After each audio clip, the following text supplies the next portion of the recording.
three actually, is the funding opportunities. You know, we've been scratching our heads about how to pass down any funds to distributed funds to businesses. There was a lot of conversation around that, as well as audits, requirements, and what cities are experiencing, as well as contacts. I did find out that there is a once a month there is a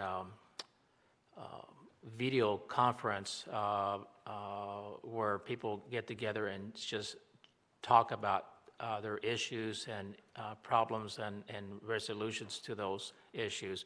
There is a contact person at AWC, Legislative Analyst, that actually handles that call, but also is a great contact for getting a lot of information. There was a slideshow.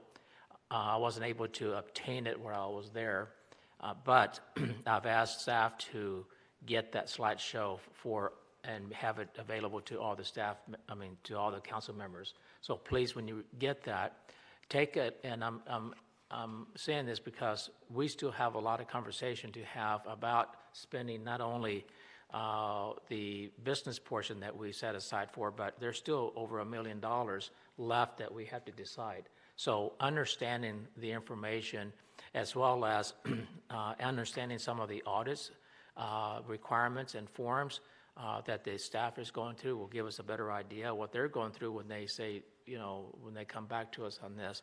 So you should get that pretty soon. Give the contact information to staff for them to follow up, and how to get more information and more details about how to prepare ourselves for an audit. So on that, so the next one is the Puget Sound Regional Council. While I was at AWC, I had two actual virtual meetings. One was with the,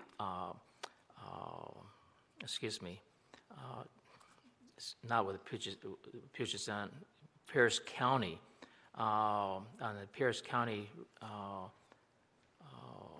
let me see here, I'm sorry, I got myself mixed up here. Puget Sound Regional Council, there was an operations committee, and for just a little backdrop is that certain members of the executive board, like Pierce County Council, Pierce County Council, as well as Pierce County Regional Council, King County Council, those delegates, lead persons that are assigned to the executive board, or given a table, a seat at the table on the operations committee, which I'm on. And we had a meeting, and it's usually prior to the executive board meeting. And in that meeting, I won't go through some of the housekeeping things that we did, but the primary one that I'd like to at least highlight for you would be that I thought it was pretty interesting, and it's new to me as I'm new on the board, is that their lease at the waterfront that the Puget Sound Regional Council leases, which is 27,000 square feet, spending about $1.1 million a year, expires in January 2024. And so this committee has been actually working for about a year and a half in looking into spaces. They finally found some options, but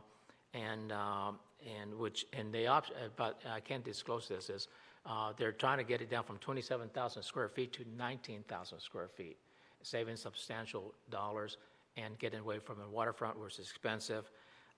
We did go in the executive committee after that to look at the actual different locations that is being presented. After that meeting, we went into executive board meeting, and it was basically housekeeping, except for the major item was, of course, the operations committee, who gave a report on what's going on with the lease, the new space that we're looking for, and to prepare the board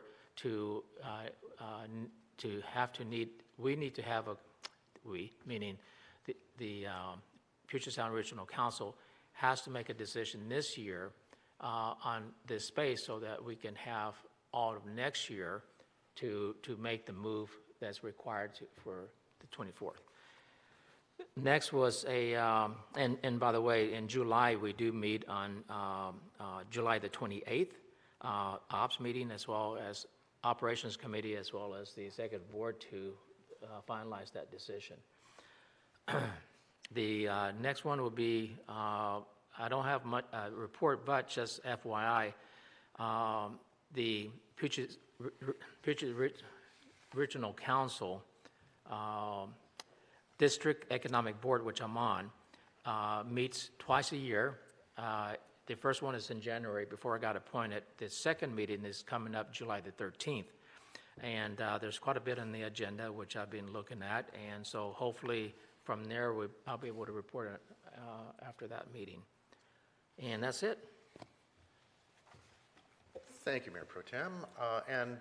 I skipped over just accidentally Councilmember Denise McCluskey. And Councilmember McCluskey, would you like to take the opportunity, since I skipped you earlier? This would be the time. Yes, thank you, Mayor. Well, at least you didn't totally forget me. You remembered at the end. I appreciate not to be totally forgotten.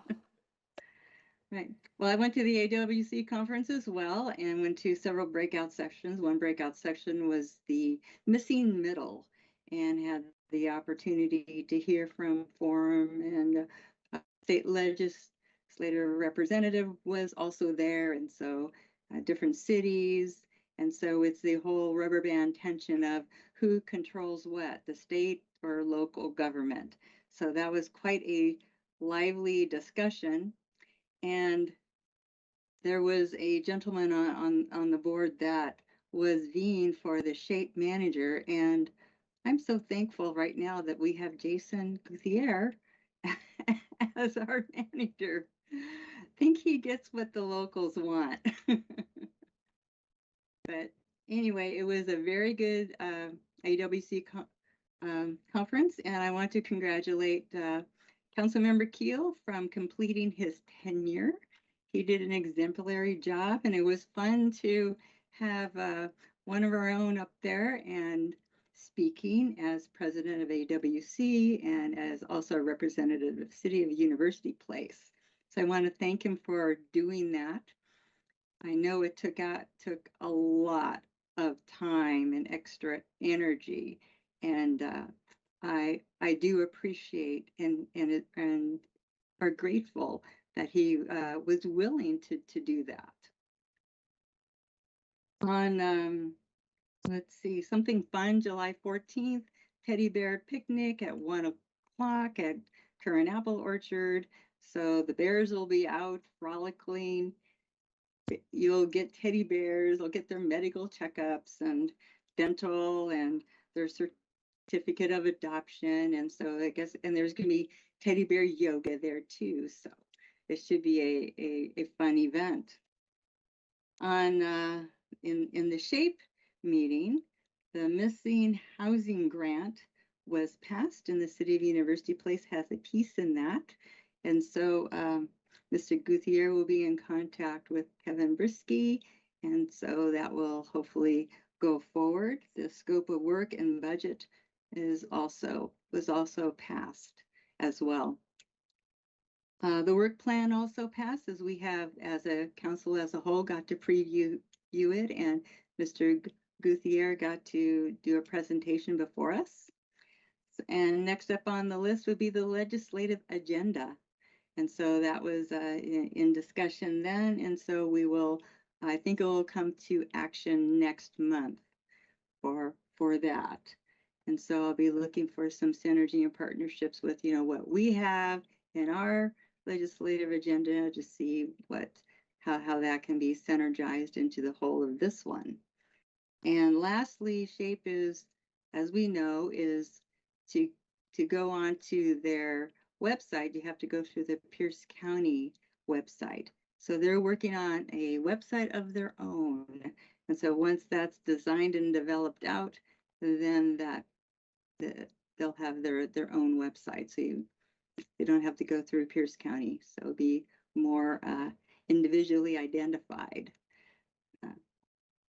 And also, I want to make just a reminder that as Councilmember Wood had indicated, of the public safety forum on July 14th, but were also two previous ones that are on YouTube. I previewed them in the past week, and they're very interesting, and I would like to encourage anyone who is interested to preview those as well. Our citizens had some excellent questions, and Mr. Faison was there and for the financial part of the support and questioning, and so I thought the chief and Miss Hale and also Mr. Faison did an excellent job as a tandem team.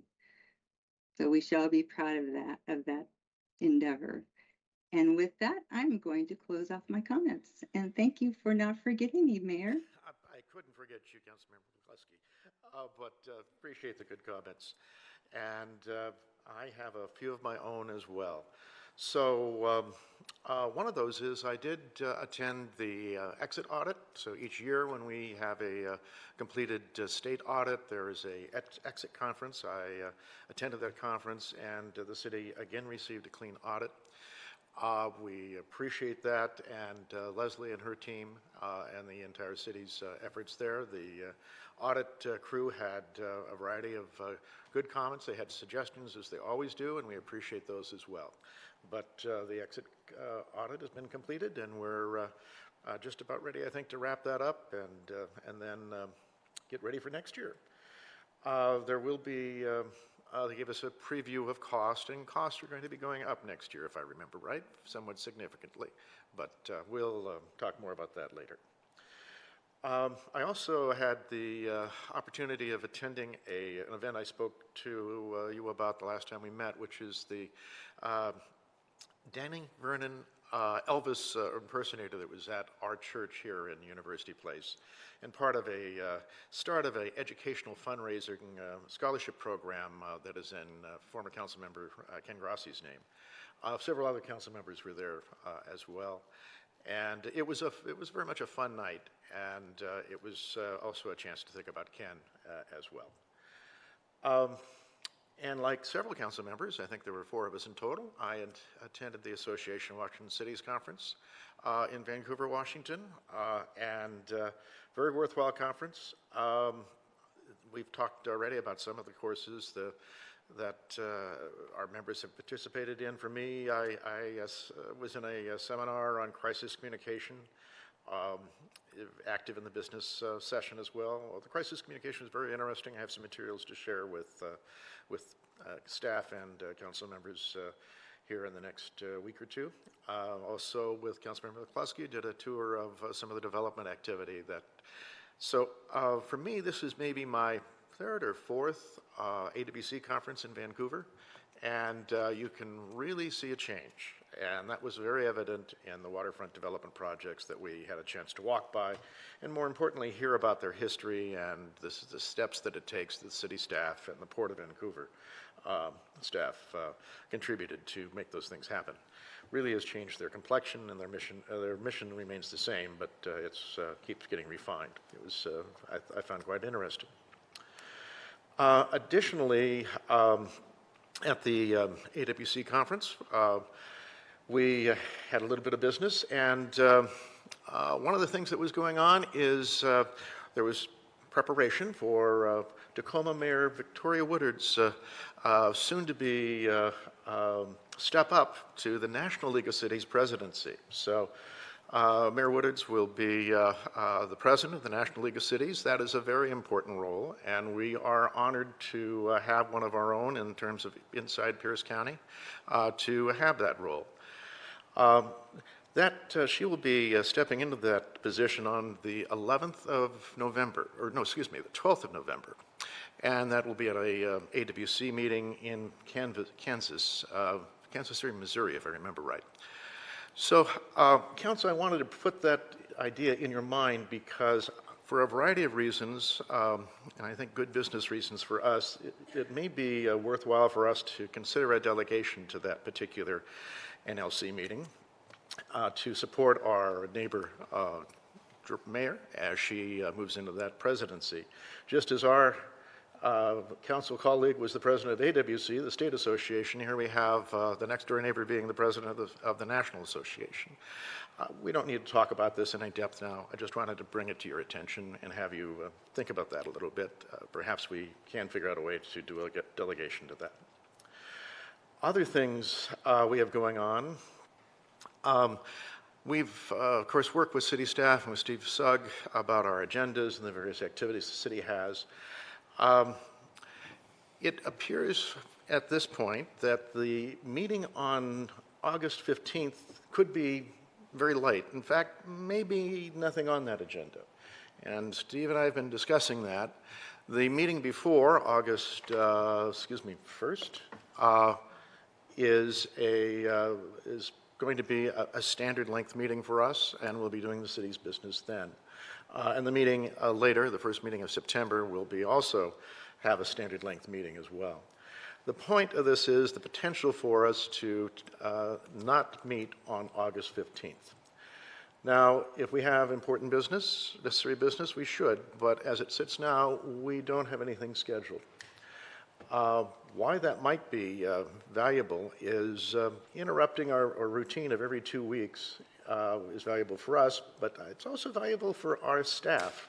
And if we do have a break of daylight, and they can have a series of several weeks off during the summer, that they can make some other plans, I think given their hard work and the nature of the success that we've been seeing, that may fit fairly well. So while this will take a council action if you choose to do that, I'd like to get some sense if council has any particular concerns over the idea of not having a meeting on August 15th.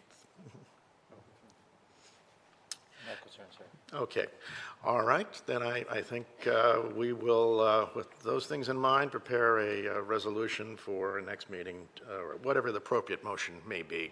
I don't think it takes a resolution, but it takes some action by council.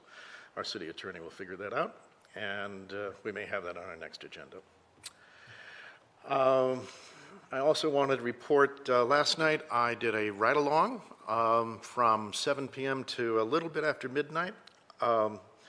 This was my 5th time, I believe, doing a 4th of July ride-along with the UP Police Department. And each one is very, very informative, very interesting. Officer Kirsch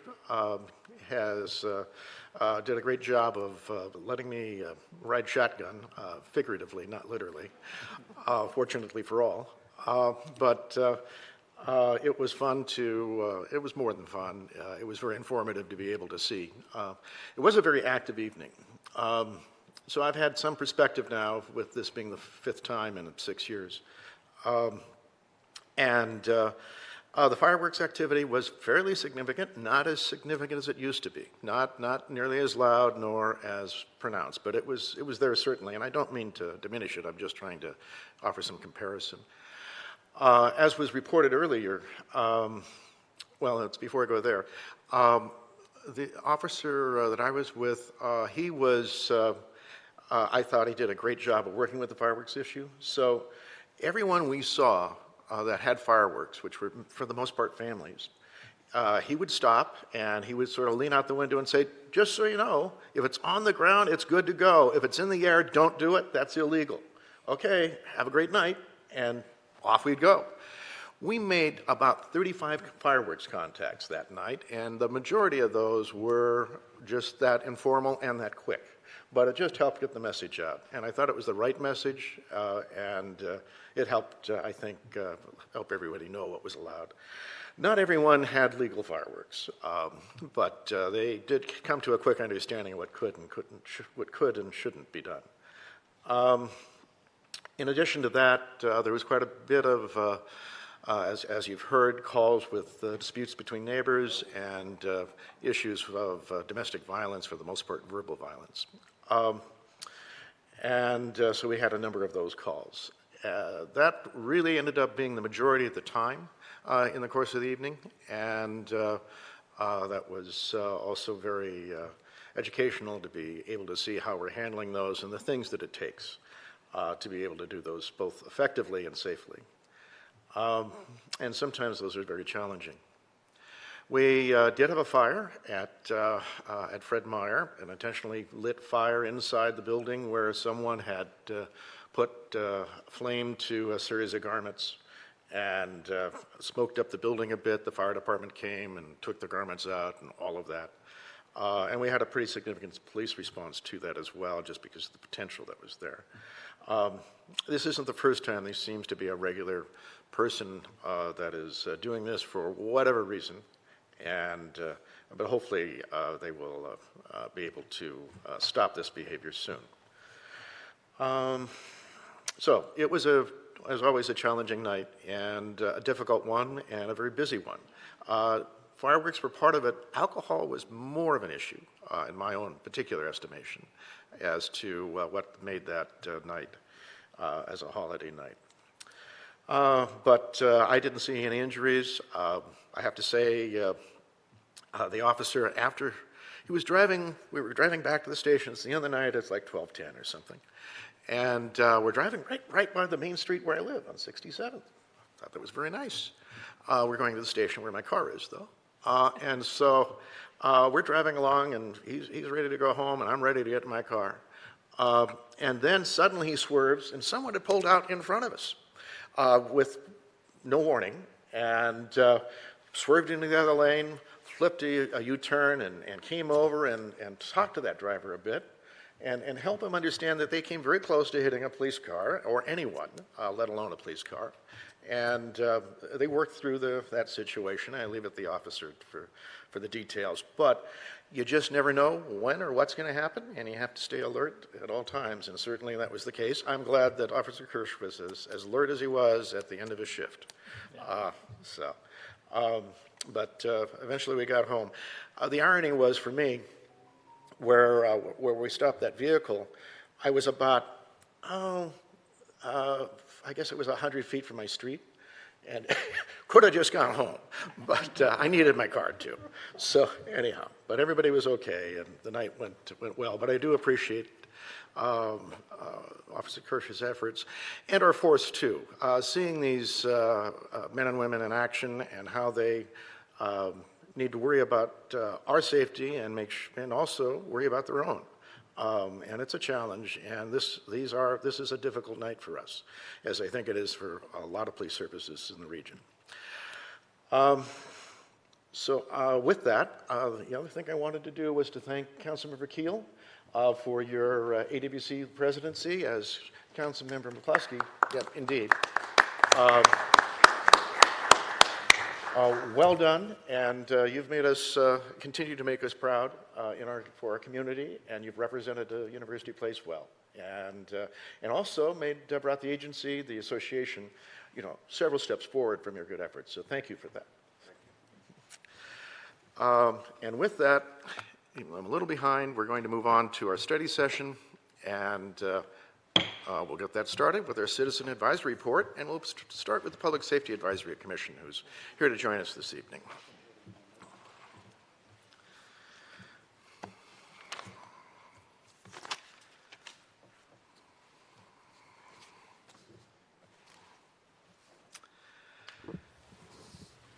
Good evening. Mayor, Mayor Pro Tem, and members of the council. My name is Amy Booth, and I am your Public Safety Commission Chair. I'm here tonight to share some of the highlights of the Public Safety Commission's 2022 work to date.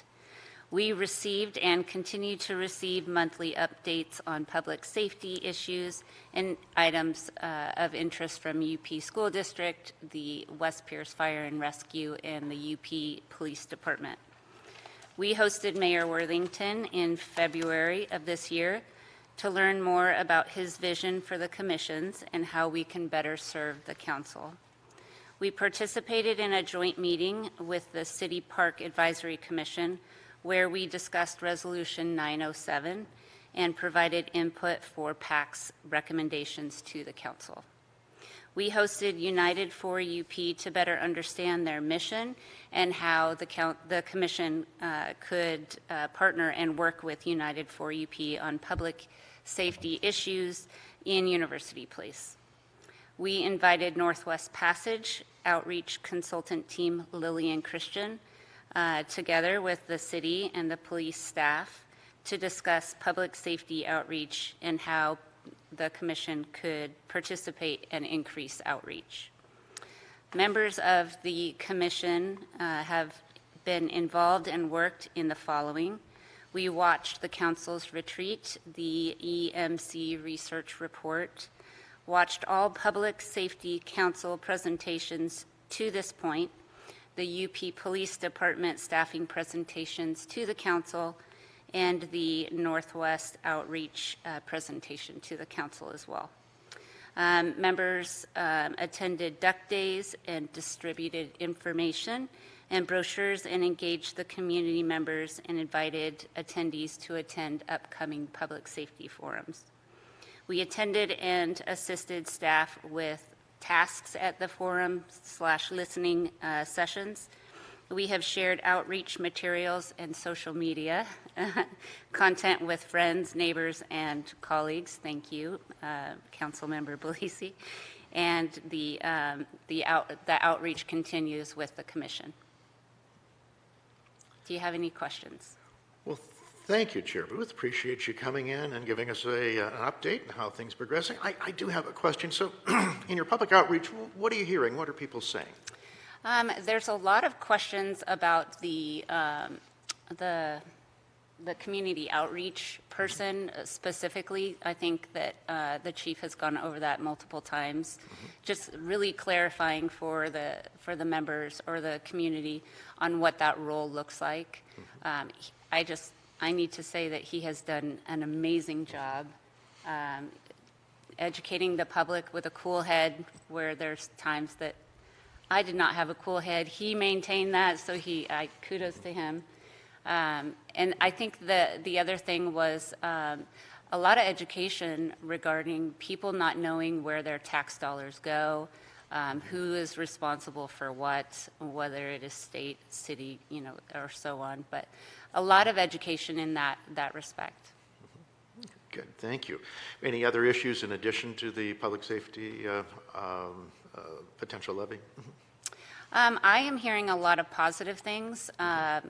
Social media is one that is really hard to stomach sometimes. I think people like to say things that they wouldn't normally say, and it was pretty frustrating, but a lot of people are in support of it. A lot of people, it all came back to tax dollars and what is being spent, and again, it just comes back to educating the public on where those tax dollars go. Good, well, thank you. Appreciate the good information there. Council, does anyone else have questions? Okay. Thank you. All right, well, thank you for being here. In council, you may remember we've talked about having our chairs come in periodically and give us some updates, and appreciate you taking the time to do that in person. So, great. Thank you for the good work, and I know you have two other commission members here, so thank you as well for attending. That's great. Let's see, do either of you have anything you'd like to add since you're here? All right, good enough. Well, thank you again. Then, yeah, with that in mind, do we have our Park Advisory Commission online? Yes. Okay, and there we are. All right. Yes, good evening. Thank you. Thank you. I'm Stacy McLean. I'm the chairman of the Parks Advisory Committee, and here just to give a quick update again on our mid-year goals and some of our work which we have accomplished so far. The City Council had asked us to look at the CERC master plan, to look over that. There was some discussion by various groups within the city, should the master plan be revised or not. In our group, we did recommend to the council after our discussions that at this particular time, we were not recommending that the master plan be renewed or modified. And so that was one of our major goals, which was on our agenda, so that we have accomplished that. We were asked to, and this was an ongoing project, to look at a recommendation regarding smoking, vaping, and drones within the parks here in University Place. We did send a letter to the City Council. This was after working with the with the Public Safety Committee, so we sent that into the council, and of course you've received that. So we were happy to be able to accomplish that goal as well.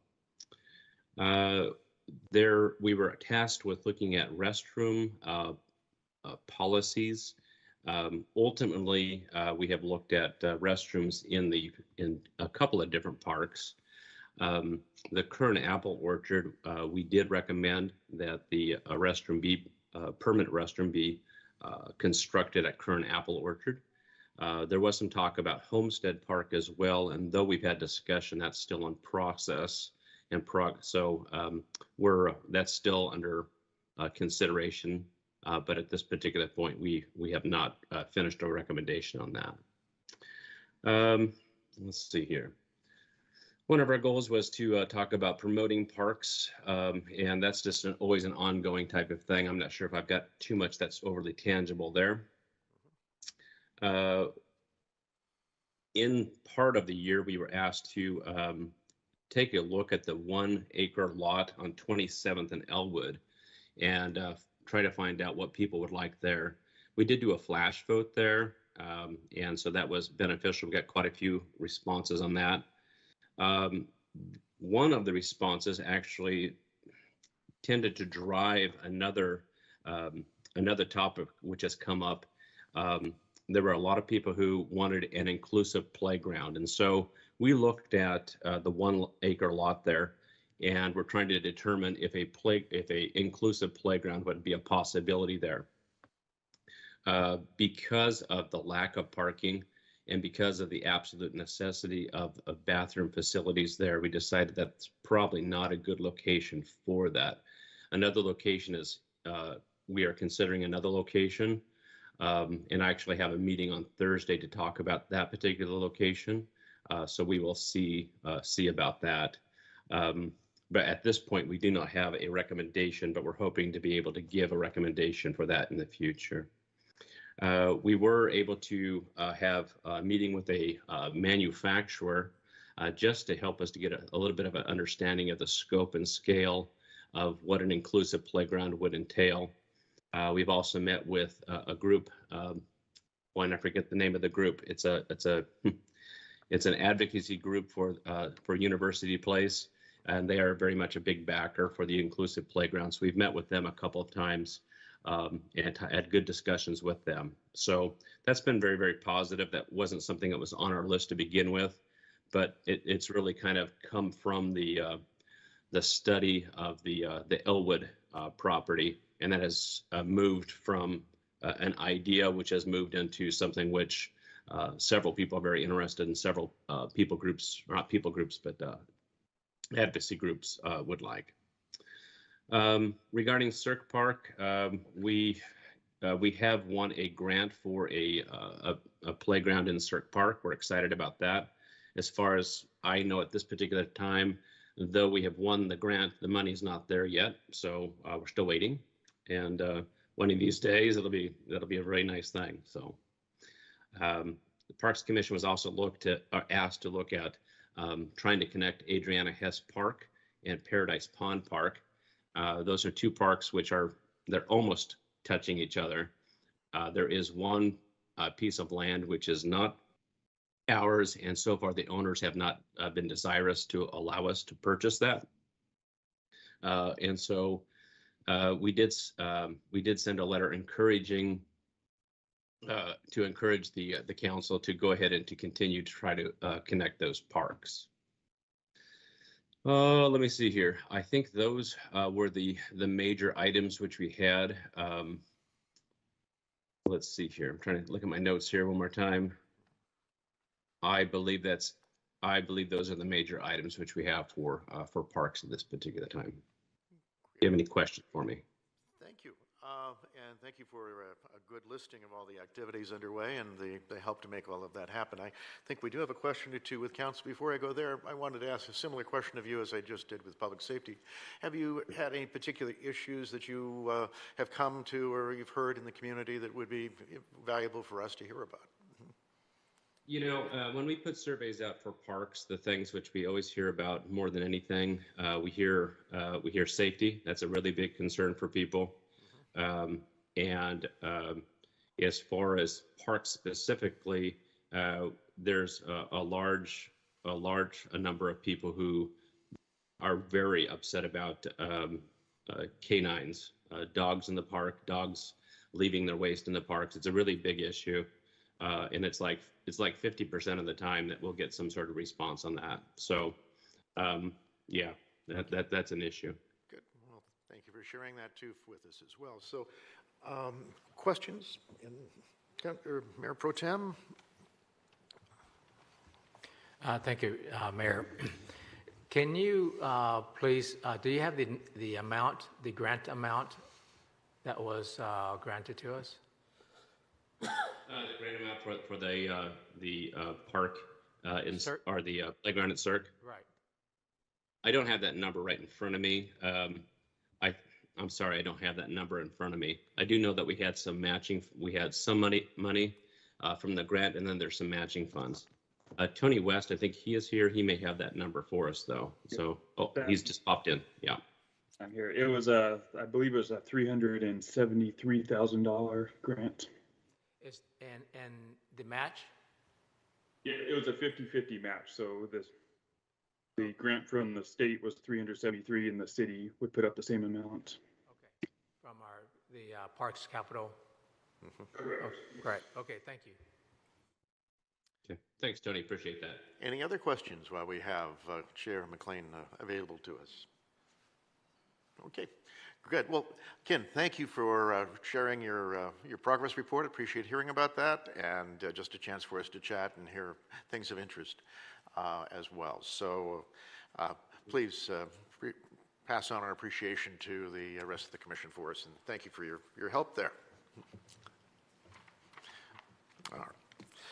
Well, very good. We're, I think, going to move on to our next item, and that would be, if they're available, the Pierce Transit Bus Rapid Transit Report. And I guess I'm looking for some indication there on, there we are. Great. Hi, yes, we are here. My name is Amber Stanley. I'm a senior planner with Pierce Transit, and I've got Darren Stavish, also from Pierce Transit, as well as Paul Lightman here, one of our consultants, and we'll be presenting. I was told somebody would be sharing our presentation. Okay, thank you. Please feel free. The floor is yours. Thank you.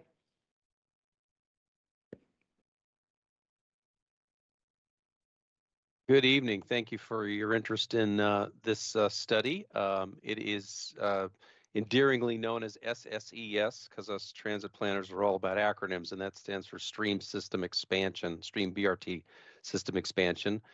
We commenced a year ago, and we're pleased to provide an update to the City of University Place as a critical planning partner and where we are in the process. Our Destination 2040 long-range plan update, which was completed at the end of 2020, identified 4 candidate Stream BRT corridors in addition to the Pacific Avenue Stay Route 7 project, which you know is currently in design from downtown Tacoma to Spanaway. These 4 additional corridors were selected based on criteria such as serving identified Pierce County growth centers, the Sound Transit expansion projects such as the T-Line streetcar extension along South 19th Street West to Tacoma Community College, bicycle and pedestrian access, both existing and planned, locally approved transit supportive infill projects like the James Center North Aviva Crossing redevelopment and your adopted form-based code, and public input. Over time, the goal is to implement a network of 5 interconnected Stream BRT corridors throughout the Pierce Transit service area. Next slide. The SSES has evaluated which of these 4 existing fixed route corridors from the Destination 2040 long-range plan update is most competitive to become our second Stream BRT project. The project began a year ago now, as I mentioned, and will be completed by the end of this year in December 2022. Key elements of the study, and we'll dive a little deeper into those later on in the presentation, are accessing corridor conditions, including ridership patterns, opportunities for bus priority, such as bus lanes and signals, also known as transit signal prioritization, future growth potential, including new housing, jobs, or destinations, key destinations, also known as transit trip attractors. We also created an equity-focused list of evaluation criteria to analyze and compare the corridors, and then gathering public input from not only municipalities we serve, you all, of course, and a technical advisory committee, which includes representatives from jurisdictions, major employers, public health agencies, and business associations. The two University Place TAC members are Nuri Avkular and David Swindale. I believe Nuri's out of town, but I don't know if David's here or not, and hopefully he'll chime in if he is. Each of the four corridors was defined in terms of its routing, station locations, and transit priority elements. Variations for each corridor included different termini and routing, voiced as important to consider by the public and the TAC. The team ran each corridor and variation through our evaluation framework this past spring, which Paul's going to talk about in a minute. We're now conducting a series of agency briefings, such as this one, on our results, and we'll be gathering support for the emerging corridor from June through August of this year, with the goal to recommend a second stream BRT corridor to our Board of Commissioners at their regularly scheduled meeting on September 12th. The top corridor will then enter concept design, and the study will be completed by the end of the year, as I mentioned. And I'll now turn the presentation over to Paul Lightman from Nelson Nygaard in Portland, who's going to talk about the technical analysis and do a little bit deeper dive into the data and information. Paul, want to take it away? Actually, this is where I am going to jump in, Darren. I'm going to Oh, excuse me. Engagement first. We even practiced this. I'm No sorry. worries. Forgive me. No worries at all. If we can go to the next slide, please. Thank you. So Darren talked a little bit about this, but throughout the study process, we have engaged with the community and with stakeholders. For example, one of the things we did is launched an online map comments survey where people could provide input about their travel patterns. We had a really great response from the community and received 418 unique responses, which was really helpful for us to better understand what our community currently does and what their needs are.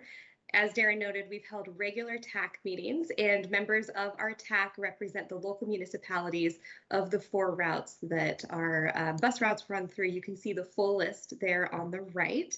And do want to say thank you to those from University Place who took the time to join our TAC. We do appreciate your ongoing support and participation. And then another one of the things we have done is last Wednesday, we hosted a live virtual open house with the public, and it was interactive. So we were able to get some in the moment feedback. And then we've also posted that video on our website for people who were unable to attend. They can watch that, and we have a comment form that's open through July 15th where individuals can go and they can ask a question or they can share their thoughts and feedback. As Darren sort of touched on, and we'll touch on this throughout the presentation, but it's not just the quantitative data that's being taken into consideration, it's the qualitative data as well. So it's really valuable to us as we collect that. And that's something that we'll be asking from you as well. As you see this presentation, we really do want your feedback, your thoughts, your opinions. That's information that we'll take to our board as we make this decision. Next slide, please. So here you can see the 4 corridors that were analyzed in our study. These are existing routes 2, 3, 4, and 402. They were referred to as letters in this study. So route 2 is A, route 3 is B, route 402 is C, and route 4 is D. Next slide, please. So here you can see routes 2 and 3. Route 2, again, is A, and 3 is B. There are 3 possible variations for corridor A and B that you can see here. For corridor A, option A, it connects downtown Tacoma to the Lakewood Transit Center, which is the existing route. Option A1 extends to the Lakewood Sounder Station. We heard from the TAC and members of the public that connections here to Route 594 are important. A2 is a shorter route between Tacoma Community College to Lakewood Transit Center. This avoids service duplication along 19th Street and the future Sound Transit T-line, which I'll refer to again in a moment. I'll touch back on that. And that's the transfer between the streetcar and the stream at TCC. In all variations, the route should be changed to serve Mildred/27th and to better serve the future James Center North development. You can also see that corridor B goes from downtown to the Lakewood Transit Center via South Tacoma Way and the Tacoma Mall. We heard that land uses here are mostly industrial along South Tacoma Way, and the data also shows very low ridership in this area. And the Tacoma Transportation Master Plan also identifies both 38th and 48th as transit corridors. B1 serves the mall via 38th, and then B2 serves the mall via 48th Street. Next slide, please. So this is what I referred to earlier. Going back to Corridor A, talking about that Sound Transit T-line, this segment of the route along South 19th Street in Tacoma from MLK Junior Way to TCC overlaps with the planned expansion of Sound Transit's streetcar system, which is scheduled for early delivery in the 2040s. Having both Stream and the streetcar on the same corridor provides overlapping transit options, which could better serve our riders, but it does present some significant challenges. For example, one of those challenges is lack of compatibility. The station heights for both types of transit are very different, so we wouldn't be able to utilize or share those stations. Additionally, there's a timing issue. If BRT were implemented here, the estimated completion of construction is anticipated for exactly when Sound Transit is slated to begin their construction work, meaning implementing BRT, it wouldn't be in service for very long. This wouldn't be a great use of our resources. And then also as an FTA funded project, the BRT would be required to pay back those funds as part of the FTA requirements are to have the project in place for a certain number of years. So there are a lot of significant challenges in this area, but this is one where we would really like your thoughts and your feedback. And we know that this presentation has a lot of information to digest, so we don't expect this today, but please don't hesitate to follow up with us if you do have thoughts to share on this. Next slide, please. So equity was a critical goal for this project, and it's been integrated throughout the project and throughout the study. This analysis is critical for corridor evaluation and for seeking federal funding, either from the FTA or FHWA. It also aligns with the President's Justice 40 initiative. The team developed an equity index and other measures used in the evaluation of each corridor. The element shown here is a weighted index score of the location of priority populations. These are non-white, low-income, foreign-born, limited English-speaking households, and then populations living with disabilities. Of all of those, non-white and low-income were weighted the highest. Corridors A and B both score very highly in terms of those priority populations along the corridor. Next slide, please. So this table here shows 4 measures. Corridor A serves more households overall. Both corridors A and B serve equity priority populations that I just mentioned.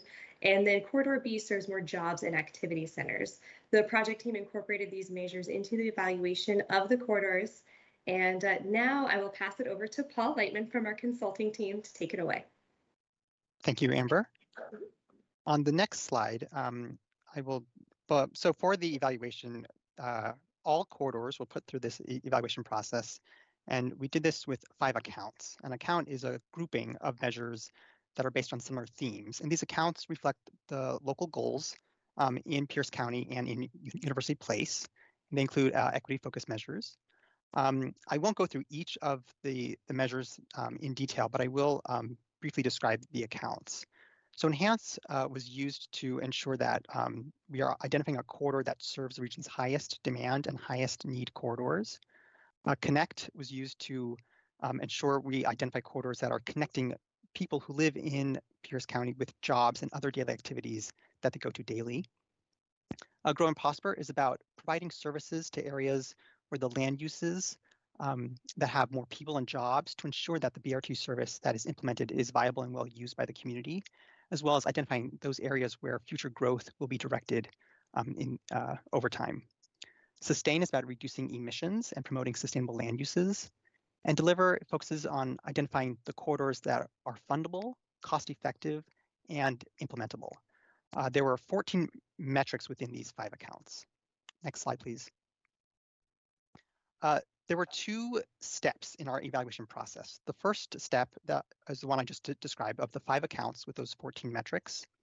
Step 2 is about readiness, and this assesses the ability of Pierce Transit to create strong partnerships with the local jurisdictions in the community, such as University Place. And this is just as critical as the metrics I described in the previous slide, but it's more qualitative to understand what is needed to support a stream corridor. And the results of both of these, steps 1 and step 2, are used to form the final recommendation of which stream corridor should be pursued for project development. Next slide, please.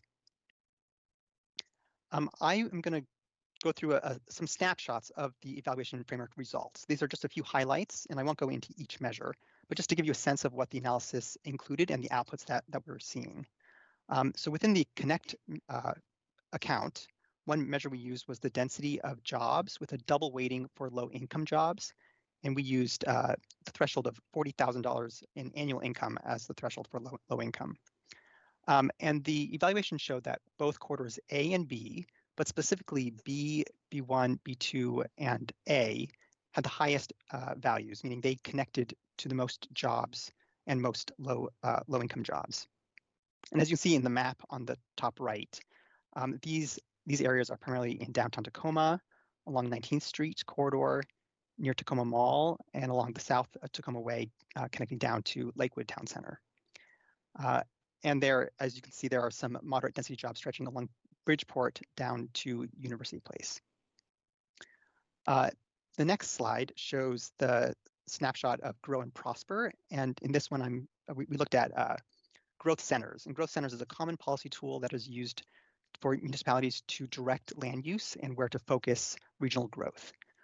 The regional centers in Pierce County were given the higher weighting to account for their stronger role in focusing growth.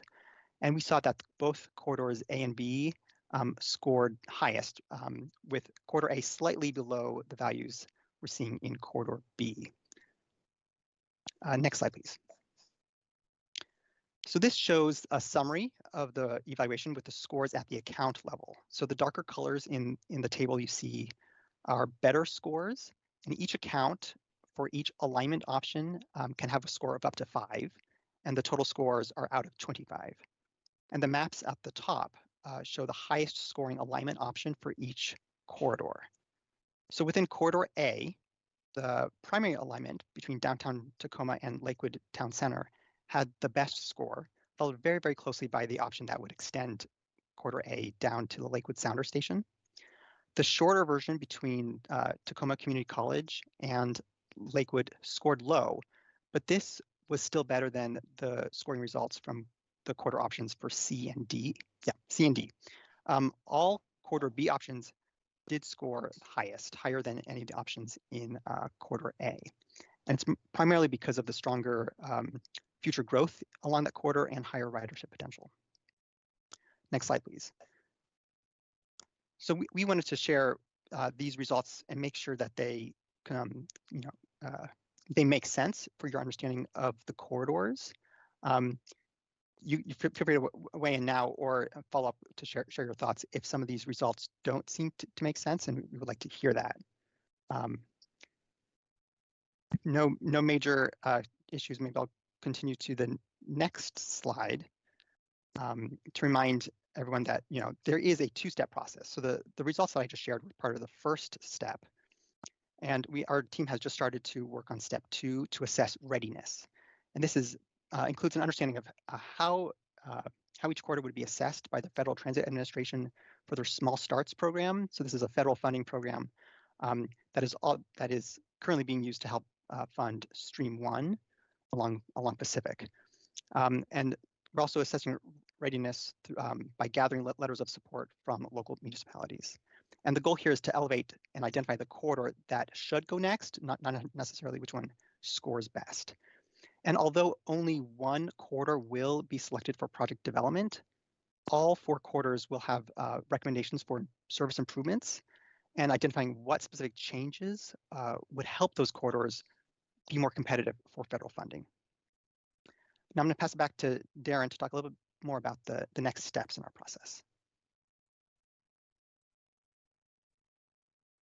Actually, I think I was going to take this one too, Darren. I was planning on it, but please jump in. No, go ahead, Amber. Go ahead. Okay. So just to recap and discuss next steps, this was a preliminary look at what corridor would be the next best candidate for Stream 2. As both Paul and Darren have mentioned, we're in the process of identifying the next one that's based on quantitative and qualitative data, such as the partner readiness letter. And just because we're selecting one doesn't mean the others will never be developed. We're, working with those agencies to say what you could do to become BRT ready in the future, but our goal is to have a system of 5 different stream corridors. So if it doesn't happen next, it will happen someday. Currently, this project isn't funded, so part of those next steps, as Paul mentioned, include looking at funding options. Additionally, part of that decision-making process is assessing agency interest and commitment. That's part of the readiness letter that will be sent out to these agencies, just to get a sense of what their interest and their commitment is, and that information will be used. It'll be shared with our board and then used to make a decision, and that'll be occurring this summer. See here, I'm trying to find things we haven't touched on quite yet. So the final report you can see will be prepared in December of this year. And then our hope is to move towards project development in 2023, 2024. Next slide, please. So that brings us to the end of our presentation, and we want to thank you for the opportunity to share this information with you. And we really want your thoughts and your feedback, so please don't hesitate to share those with us. We'll be hearing from our CEO, Mike Gribus. He'll be sending out that letter of support where, of course, you could share your thoughts and feedback then. But please don't hesitate to reach out to myself, Darren, Paul, or write on that comment form on our website as things come up. So I'll open the floor for questions at this time. Very good. Thank you, Amber, and appreciate everyone's work to help us understand and get a sense of what some of the quantitative evaluation you've done to help folks get to a decision point here. In a moment, I'm going to ask for comments from my fellow council members. I had a couple of questions on my own just to start with, if I could, please. One of which is you had mentioned that these, I think you have a decision point coming up in September 9th, September 12th, something like that. Do I have that right? And in order for you to support that decision point, whatever feedback we provide, when would you need that by? It's a good question. The letter should be going out this week, and I believe we're going to be asking for that back by the end of the month, I would say, beginning of August. End of July, perhaps the beginning of August, but the letter should give us some guidance, just so we can stay in your timeline, but have enough of our own time to do some further evaluation. Yes. So, thank you. And then another question I had is, so I'm just not a transit background kind of guy. So I've done some other things, but transit isn't one of them. So for me, could you help me understand what is the mission? When you say bus rapid transit, what does it do? What does it look like? Amber, you want to take this one? You want me to take it? Paul? I can give it a whirl. So BRT stands for Bus Rapid Transit, and it's usually applies to a whole broad range of investments and treatments that can be applied to standard bus to improve speed, frequency, and quality of service. So there's usually a specific brand that's applied to the service so people can denote the higher quality of service versus standard local bus. Usually stations have improved amenities. Usually a higher level of platform boarding, so it's easier to step on and off the bus. There's usually the fare vending machines, so people can purchase their tickets off the bus to reduce delays when people are boarding. Usually, Bus Rapid Transit has wider stop spacing. Stream is aiming for a stop spacing of approximately a half mile, and that wider stop spacing improves the speed of the bus. Usually, BRT services have high frequency. So Stream is expected to have frequencies of every 20 minutes during some parts of the day, but as frequently as every 10 minutes during the peak hours.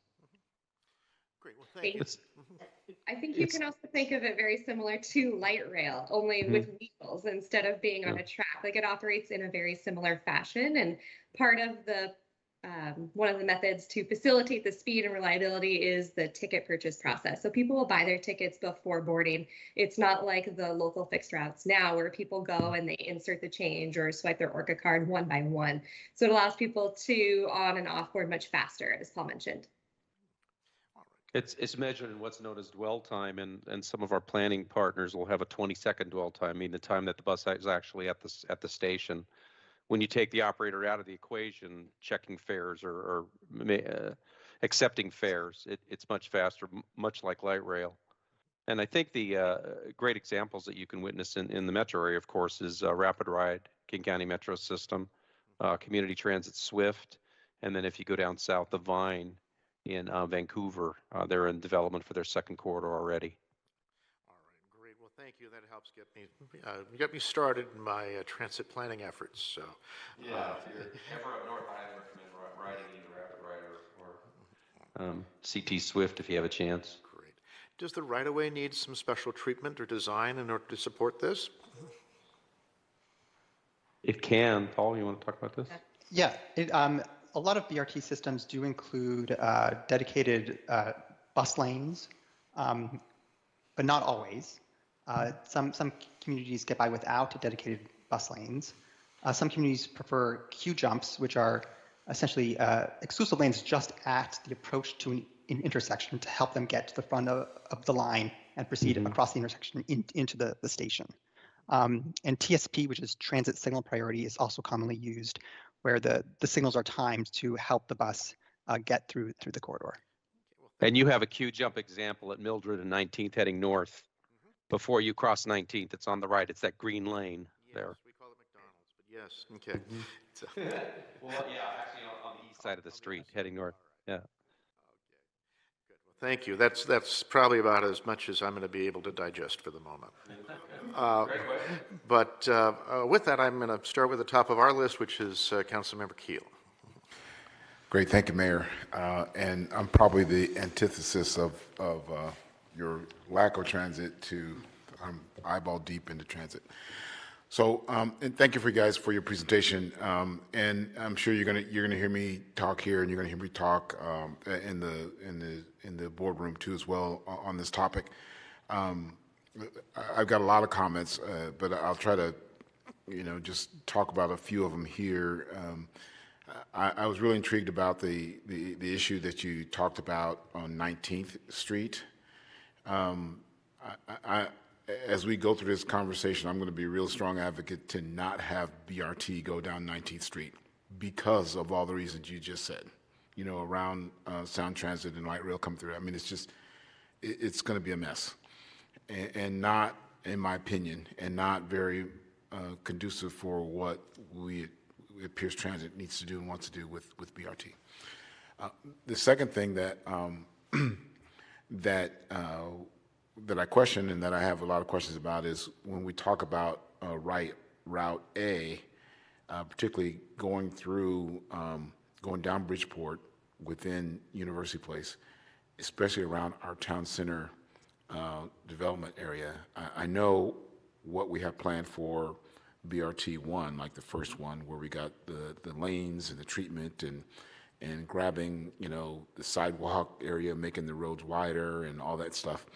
And from my perspective, that's going to be very problematic trying to do something like that in our town center along Bridgeport. And we have that median there that's built up. Just to put a fine point on it, we love that. Okay, it looks fantastic, and I think going in with a BRT kind of setup is going to make it look real different, and that there's going to be some reaction to that type of thing. So I think that's something you need to kind of consider going forward. The third thing is that I really want to dig more into the numbers, because what I think I hear is Route B actually is better in a lot of ways. I mean, A is very strong, but B kind of hits a lot more of the things that we're looking for. And that's just what I think I'm hearing. And so I would really want to dig into that a little bit more. The last thing is a high level to think about is in our city, we have on the books some more development. There's some development around, we call it the HAPS area. I don't know where it is. It's Mildred and 27th. There's a corner there, kind of south of there. There's some old businesses and some homes back in there. There's a big development happening there. Then also on 19th and Mildred, and Darren, I think you probably know exactly what I'm talking about, where we had the old bowling alley and a movie theater.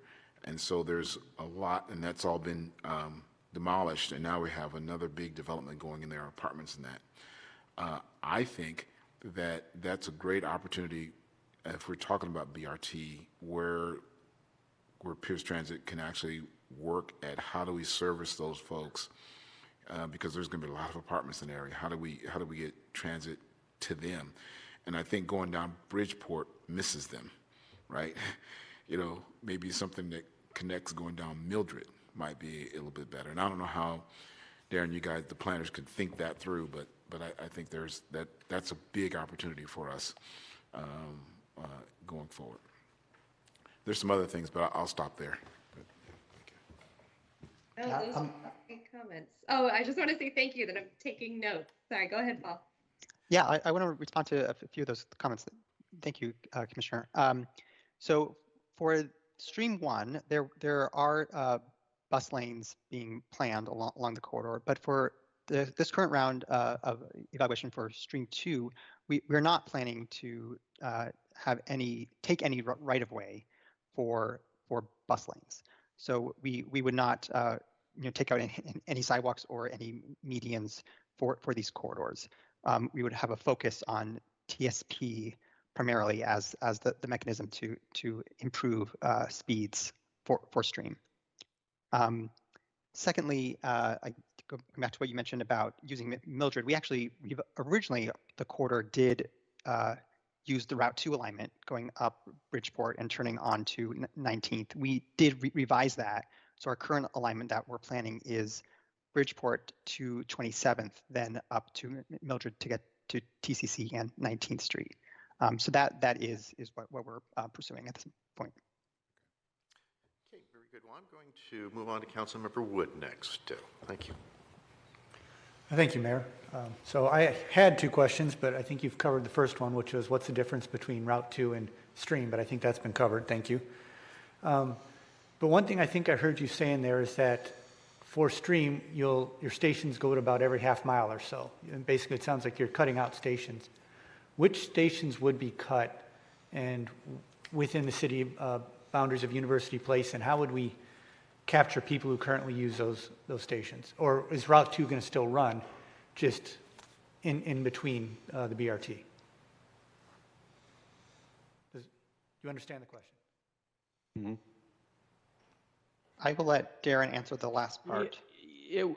That would be part of the locally preferred alternative, which would be the next step, and that would be designing what's the routing in termini, including where the stations would go and which stops might be eliminated. So it's too soon to tell at this point. We wouldn't know, if at all. But it would not be an overlay service or supplemental service. It would be all BRT and only BRT in the Bridgeport Way corridor.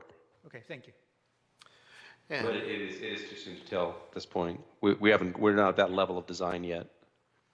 Okay. All right, and then we're going to go to Mayor Pro Tem Figueroa. Thank you, Mayor. In the order of Councilmember Keel, with the medium and all that, and thank you for answering that. That makes sense. But I go to another level of we have back-end parking along Bridgeport, and so it's already difficult because of the traffic that is going through Bridgeport and it is growing.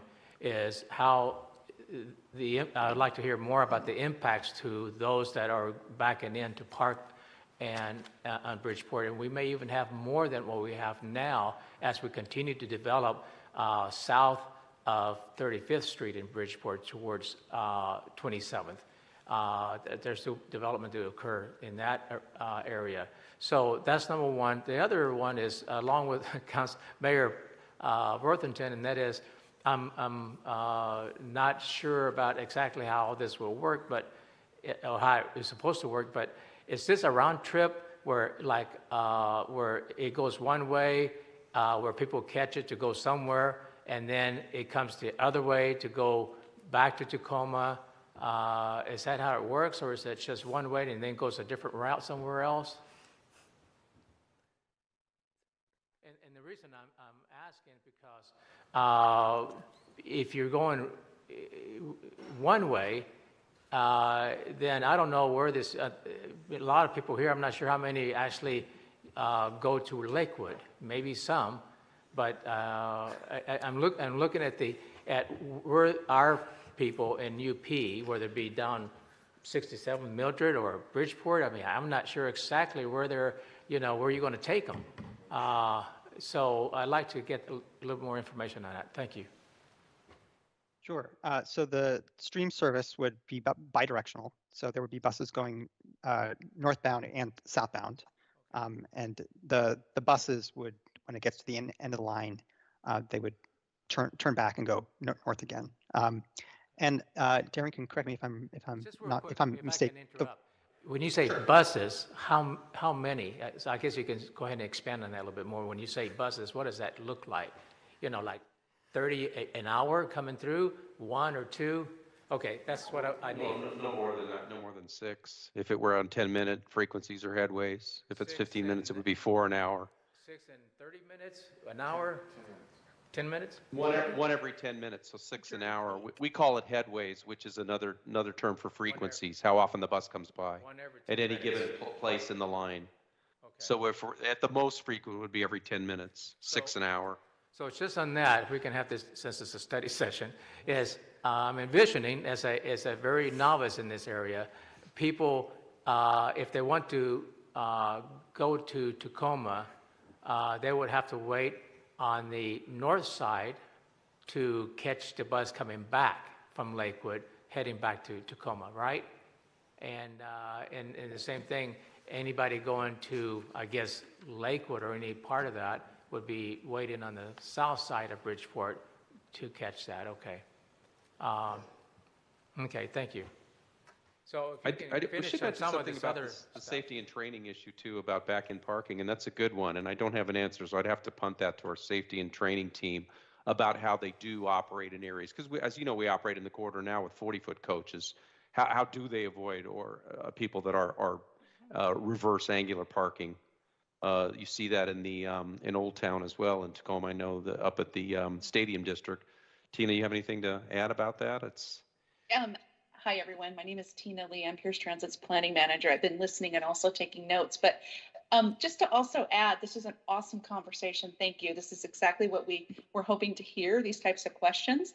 And angle parking, we train our operators for that type of environment. And not only in the Stadium District, but think of the University of Washington, Tacoma, in downtown Tacoma. There is angle of parking. course, right. And you have not only Link Light Rail operating in the middle, but then you have bus service, including Pierce Transit and Sound Transit.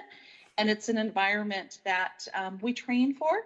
And, we are operating just like any other vehicle. So we're watching and we're making sure that we operate safely.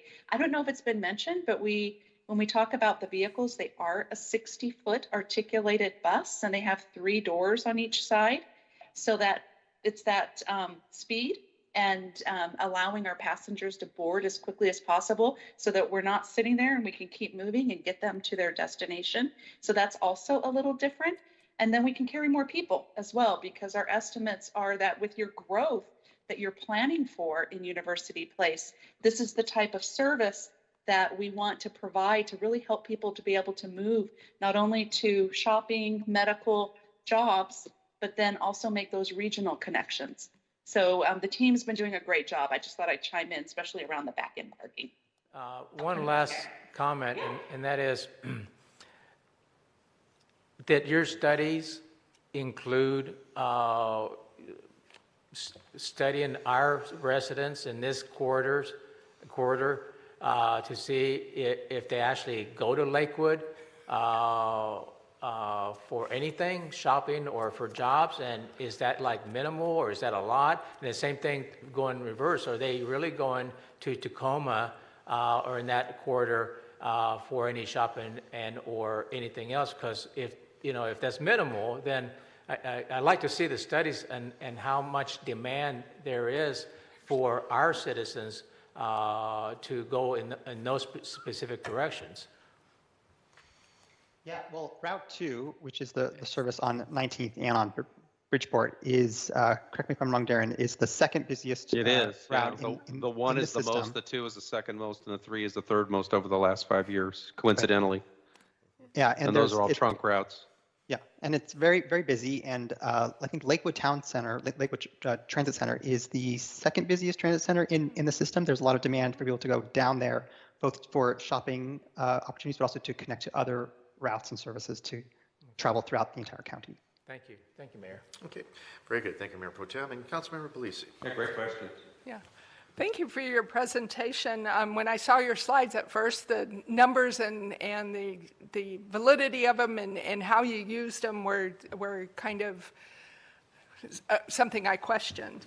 But as I go through and look at your route for Corridor A, and as a rider prior to COVID, one thing I think you're missing in your route designation is TCC to the Sounder Station via Lakewood Station. I know when I try and make a transit from from Lakewood and I want to go into Seattle or on the weekend, it's very tough from the Lakewood Station to try and find a route other than the airport route. So I don't typically consider leaving my home via transit. I go to, I drive directly to the station to get the bus to go to Seattle. So I think maybe looking at adding that route. I'm in agreement with Councilmember Keel that considering bus rapid transit on 19th does not seem to make sense with the train coming into there, but you minimize the number of connections for those that are working that have not used transit in the past because of the length of time and the difficulty of making transit maneuvers. I was happy to hear that your bus rapid transit does not necessarily require University Place to eliminate its street designs.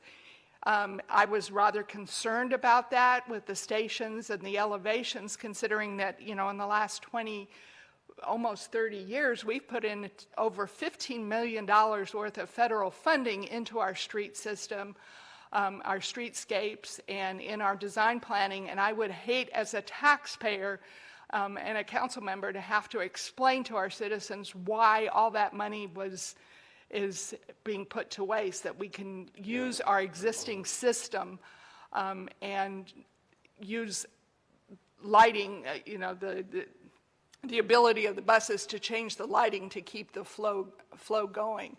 I do think that transit is the wave of the future, but to put elevated transit stations along Bridgeport, where we already as a city were limited with right-of-way access to even get our sidewalks in, you're talking about more more acquisition, and we've got major commercial buildings that are going along the majority of the route on Bridgeport that are in place, so it makes it that much more difficult. So thanks for assuring me that we're not looking at redesign, because I would not have supported it. I would not have supported it otherwise and would have raised some objection. But I do think that reevaluating the route and including the Sounder Station as an end designation would get a lot more professionals to utilize the route during business hours to get to their connected jobs up in Seattle, or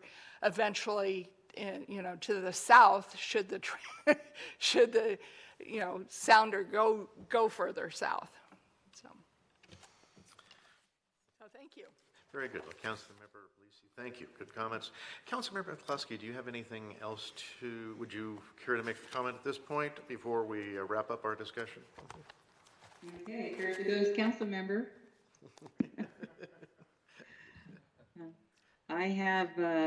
I'm concurring with a lot of my colleagues' comments, and I'm glad that there's no structural changes going along Bridgeport. That calms me down quite a bit. I am a proponent of a transit especially rapid transit, because if I'm going to ride it, I want to get there quickly, efficiently, and with ease.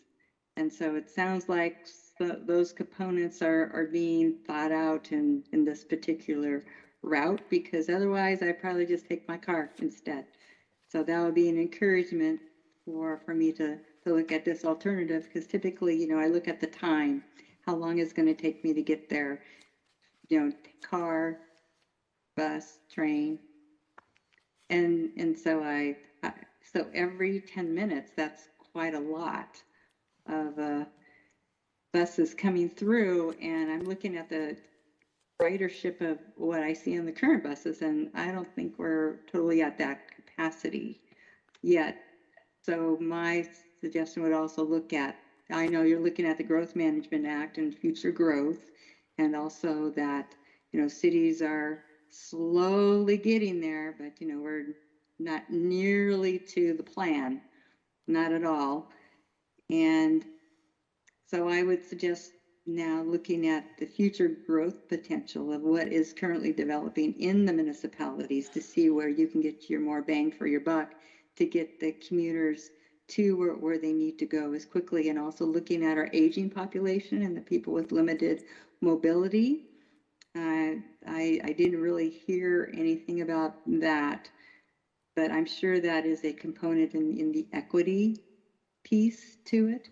Not only, you know, the economics of it, but just to ensure that when people are not able to drive a car, or maybe would like an opt out, since cars are getting more expensive now, insurance wise, and obviously gas currently, that they have another alternative for that, to make it a little more affordable to get to places where they want to go, not only for business, but also for leisure activities too, because that's a important component. You know, recreation, you know, our population typically spends 10% of their discretionary income on recreation. So they want to get to some fun places too. It's not all about business. So those are my comments for the moment. Thank you for the presentation. I enjoyed it. And I thank you for explaining everything to me as well. It makes more sense after you explain things. Our pleasure. All right, we're good. Yeah, thank you for your feedback and asking all these great questions. I mean, we've taken a lot of notes and we take this with a lot of value too. So we appreciate the thoughtful conversation. Well, thank you. And I still have a couple more council members that wish to add some things now. Please. So we're going to move on to Mayor Pro Tem Figueroa, followed by Councilmember Wood. Thank you, Mayor. Just a couple more questions. There is an understanding among most transit ridership of, for better words, is some kind of crimes as well as undesirable characters that makes a lot of folks not want to take that, and that was a huge problem with the reduction of ridership in various transit modes. So this fast track mode is, of course, those same characters are looking for a way to get somewhere faster and easier. So I'd like to hear more about what your study or what you understand might be riding in those buses that will be brought to UP. And my second comment is, I know that we contribute, we make payment so much for the ability to have transit buses in UP. And I don't understand the increase in cost to UP for having this faster transit. Thank you. Tina and Amber, do you want to speak to the security issue, specifically cameras that would be placed at the stream stations, or anything that you're working on in Stream 1? Oh, absolutely. You know, we take security very serious. because we want our riders to feel safe. And if they don't feel safe, they won't ride transit. So that is very important. I will say when we look at the demographics of our riders, they tend to be essential riders. It's one of the things we have learned through the pandemic. We have a lot of essential riders that ride Pierce Transit services. And we have a lot of youth as well as elderly as well, and populations that we're trying to really provide service from an equitable standpoint. So knowing all of that, we really work hard to make sure our riders feel safe. Because again, if they don't feel safe, they're not going to ride our service or any other transit service. Particular to a BRT corridor and this corridor, some of the features that we were talking about earlier include things like that, those ticket vending machines so that riders can get their ticket and pay before they board, or use Orca technology and tap on before they board.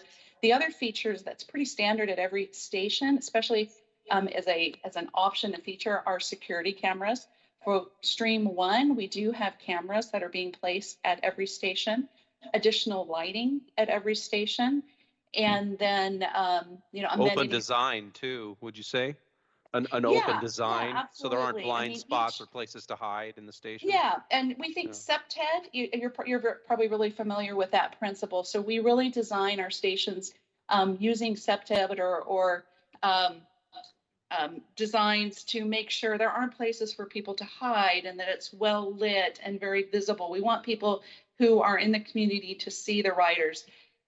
So we'll have those features. Every single stop will have amenities. We try to have a covered waiting area at every stop, a bench at every stop, the lighting at every stop, and then the ticket vending machine. So there's a real sense of presence, and so the riders feel secure. We do survey our riders, and we're planning for that survey again this year.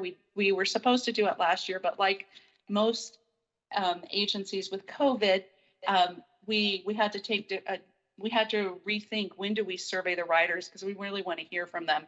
Security is one of those questions we'll ask them. How safe do you feel? And if you're not feeling safe, what can we do to help with that? So we think about that as well. And these are your neighbors who are riding. These are my neighbors. I'm riding. So our riders are our community. So that's part of it. You also asked about fare, and would UP have to, the value, or have to pay more. So as you know, we are funded through local sales tax, 0.6% sales tax that the community has voted to pay. And this type of service is just part of the service mix. We don't come to our communities and ask for them to provide a bigger contribution. It's who is in our system, it's how we're funded, and it's part of our service mix.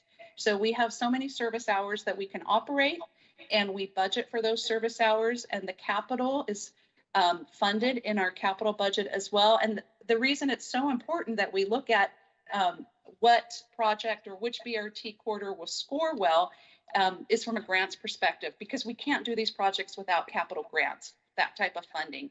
So the other thing we didn't talk about, one of the Pierce Transit is exploring a zero emissions fleet so that we can help further those interests and support our community as well.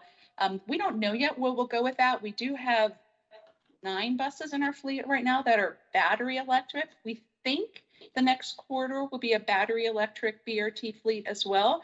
And that'll be part of that funding mix when we're looking for grant funds to help advance that zero emission bus. So we'll do more analysis. We can't tell you right now for sure it's going to be battery electric, but we think so. And if that's what our board elects, then that's what we would move forward with. We have to explore, though, is the technology ready? Can we do that type of enhancement? But we think that's another great way to serve the community and our environment, is that slow transition as we can afford to make those changes. Did I answer your questions? Yes, and thank you. And just a small comment, and that is, we've experienced in your bus stops trash barrels that have not been picked up, and it becomes trashy in our sidewalks and makes our city look trashy. That's going to be a key element. It's small, but it's big because it's not how we want to look because of your ridership. They're not the most cleanliness people. They just throw stuff all over the place, and then you guys are not picking it up. So it needs to something that has to be addressed and whatever we agree on. Thank you. Thank you. Thank you, and thank you for that comment. I will definitely relay that back to our facilities team. And if there are staff at UP, if you see certain locations, please have them call me. I can definitely get them because we don't want that either. So if we're missing something, let us know. But I'll definitely relay that comment onto our facilities manager as well, so that he can pay attention to those corridors. Thank you, Mayor. Thank you, Mayor. This should be pretty quick. We've just spent a lot of time and effort putting in bike lanes through our city, and we want people to use bikes. Are the BRT buses bike compatible? Can people put a bike on the bus and take it where they're going? Yeah, that's one of the things I realized we didn't mention earlier when we were talking about those benefits. Another way it is fast and reliable and just easier for riders is the fact that it has on board bike storage, and the platforms, again, being level, makes it really easy to roll it on, makes it easy for people who are pushing a stroller and a wheelchair as well. So that is another one of those added amenities. Yeah, not only are they bike-specific racks, but there's a lot of open space, kind of like a subway car or a light rail car where you can just hold a bike if you want to. All right. Well, very good. Well, thank you. I think we've had an opportunity to make comment, and you've appreciated all the good information and also the council questions, and you've been on point with your information about those. That's great. I do want to talk to council briefly here. So we have roughly 3 weeks in which to form any other comments we wish to. We have one meeting between now and then. I'm not sure it would take a meeting to make comment, but it may. And so I just want to, I'll work with the city staff about coming up with a process that allows for further comment if that's what we wish to do. Again, thank you this evening, and appreciate your good help. Okay, take care. We're now going to move on to our public safety discussion. So thank you. Thank you.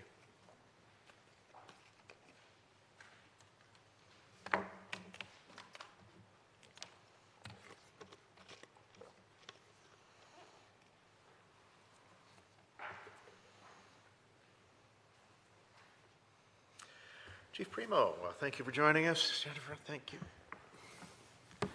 Let's see. Thank you.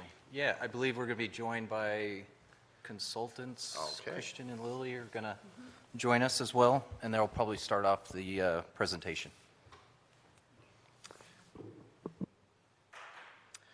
Very good. So whoever would like to start. All right. Hi, everybody. This is Christian Sinderman. Can everyone hear me okay in the room? We can. You guys have a wonderful hybrid system set up, but it's always good just to make sure. Well, first off, I want to thank you all for all the time and attention and great questions and participation in the public sessions and your own deliberations throughout this process over the last couple months. It's been really wonderful working with your team and the chief and city staff. And again, just want to thank you for all the great work that's been done.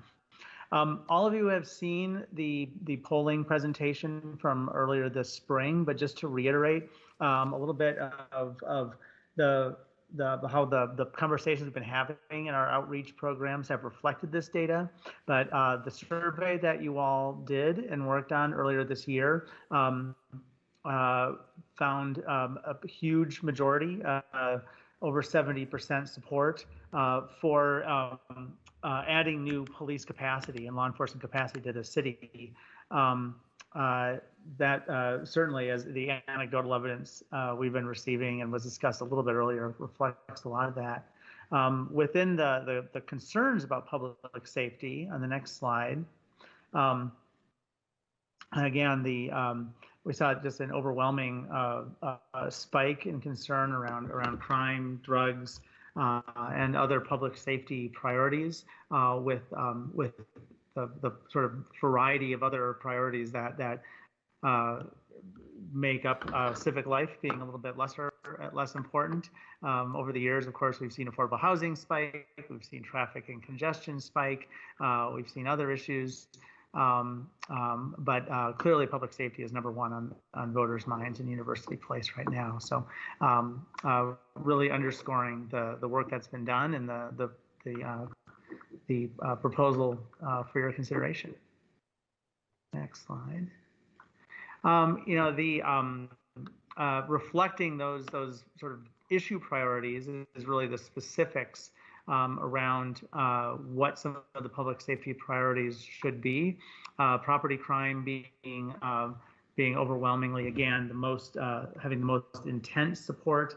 Again, that very high priority, the dark blue, really reflecting that concern and the intensity of that concern among a plurality of voters.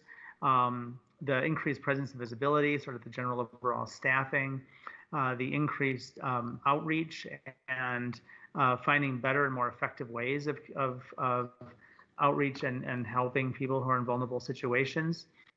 And then the traffic there at the end, and I'll just sort of add again, sort of reflecting the anecdotal conversations, and the chief can certainly get into his, kind of what he's been hearing and how he's been responding. But a lot of people bringing traffic concerns to the public conversations, not necessarily in proportion to what we're hearing broadly in these survey results, but I think, again, it speaks more to the general idea of police presence and visibility as a deterrence to criminal and other nuisance behavior that I think is really reflective here.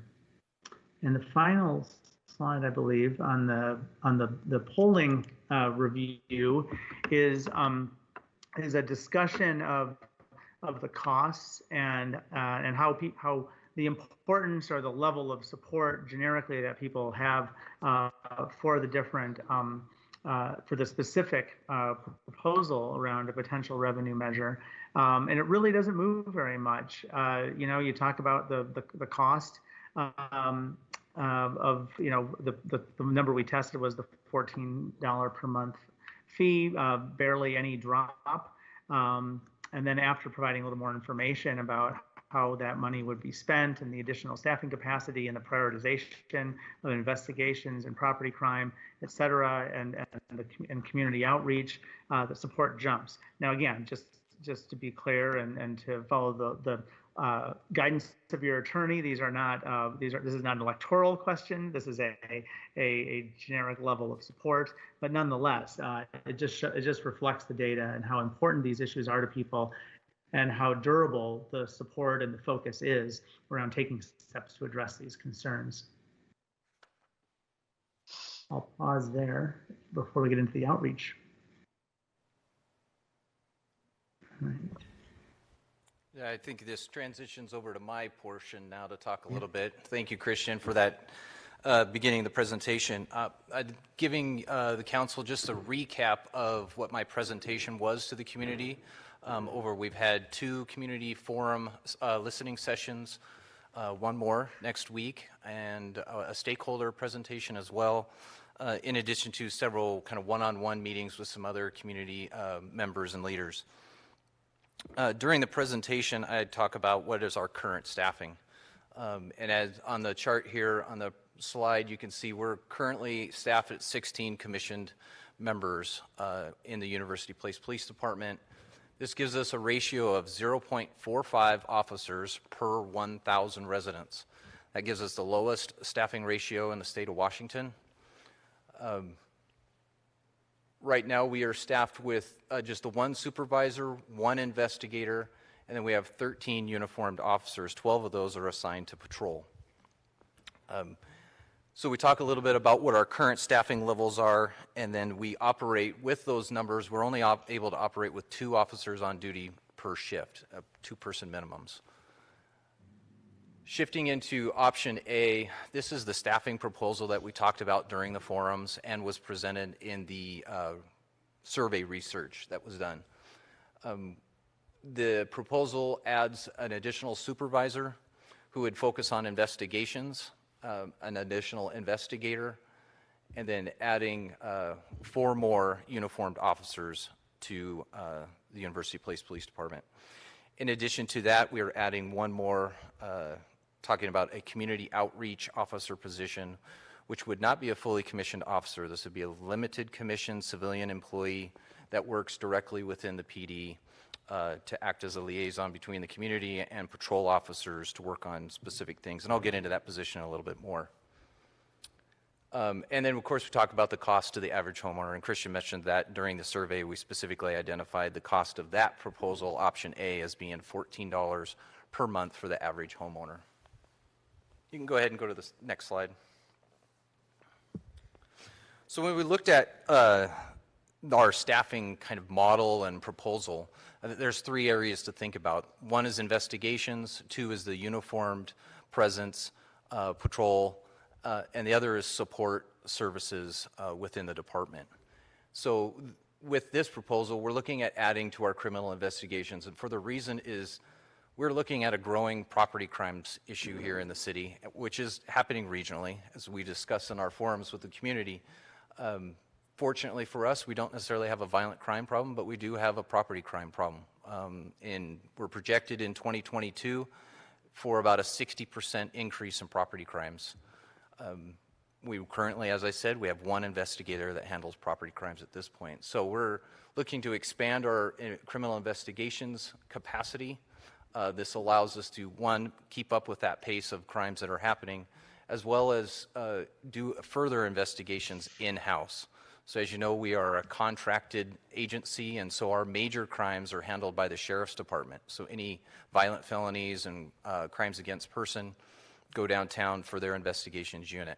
If we can expand our capacity here, we don't need to rely on the Sheriff's Department investigations to determine whether or not they are capable or have the capacity to do those follow-ups. Go ahead and go to the next slide. Next is talk about improving patrol services. So these are our uniformed, marked car individuals that we have adding to our staffing here. And with that, we would be looking at increasing our staffing to a minimum of 3 officers during our swing shift patrol here in the city, which will, again, I talk about increasing officer availability and visibility. I don't really like to use the term response times specifically. I think that can be misleading. What we are talking about is just availability. We'll operate with 2 officers on duty at a time, and the majority of our calls require 2 officers to respond to. So when they're on a call, we don't have any other resources available for any other type of call that comes in. So again, it's really focusing on that availability. Think about any other type of business that you're going to, whether it's the fast food restaurant, and the amount of customers that are coming in and increasing your volume and demand, you need more employees to be able to handle those. And we're in that position right now as we're seeing increases in demands for our services in public safety. Go ahead and go to the next one. Thank you. With that addition to the uniform services, we'd be looking at adding specific officers for traffic enforcement. This is the number one complaint that I receive here in the city is related to traffic safety issues, speeding, reckless driving, collisions, those types of things. Traffic enforcement, it doesn't mean that they're not available to help us with those other 911 calls. These officers will be just dedicated for traffic, but they're also able to respond to support patrol with those 911 response calls. They're just not handling kind of the routine calls that we would rely on the patrol officers to do. So again, it's increasing our uniform presence, visibility, availability, and enhancing the community and officer safety. One of the things that we've been talking a lot about in the law enforcement area is de-escalation, and one of the main key components to that is numbers of officers on scene. That helps de-escalate situations when we have adequate staffing responding to scenes. Go ahead with the next one. And again, this is kind of rolling into that support special unit area of those 3 prongs that I talked about, is we're looking at adding it, what we're calling right now is a community outreach officer. So addressing property crime, which is, as you noticed in the survey, is very important to the citizens and to us as well, is how do we address property crime prevention and response. One is through having adequate staffing on the law enforcement side, but we also need to increase our ability to do some crime prevention education with our businesses, with our homeowners, with our apartment complexes, So having this position that is a limited commission person that we can have conducting those types of education and outreach, bridging that gap between patrol and what our businesses and our community, I'll say neighborhoods are facing. And then also providing that response level for low-level issues that we have here in the city. So the panhandler type issues, maybe some homeless person type complaints. These are not necessarily criminal elements, and we want to be able to dedicate our patrol officers to handling criminal investigation type calls, 911 calls related to crimes in progress. So having a city employee that's able to go out, triage and kind of investigate some of these types of low-level incidents to determine if a patrol officer is needed, have the training and capacity to refer people for whatever resources they might need that are available within our community. And then, again, being that kind of liaison conduit between those low-level issues and with our patrol officers and sharing information with them so that they might be able to make an impact. And as we talk about patrols, you might have heard earlier our Parks Commissioner chairperson talked about some of the complaints in our parks. This is a person that would have the ability to do some patrols in our parks and identify issues. They have a limited commission, so they can write citations under the city code, whether it's for dog license issues or parking issues or those types of things. So adding another kind of layer of police, not say police, but I guess city response and visibility within our parks and other open spaces would be a benefit to the community. So I think that kind of sums up what my presentation, just give you a kind of a quick recap of what the presentation to the community was about. And I think we're going to shift in to talk a little bit more about the outreach efforts that we've done. Thank you, Chief. Can you all hear me okay? Great. As you can see on this slide, your public safety team has been very busy over the last several months, creating many opportunities for community to shape the options before you today, holding opportunities for people to both come into City Hall to share feedback and priorities, as well as going out consistently and proactively into community, having a presence at everything from large community celebrations like Duck Days to regular meetings with local businesses and neighborhood groups.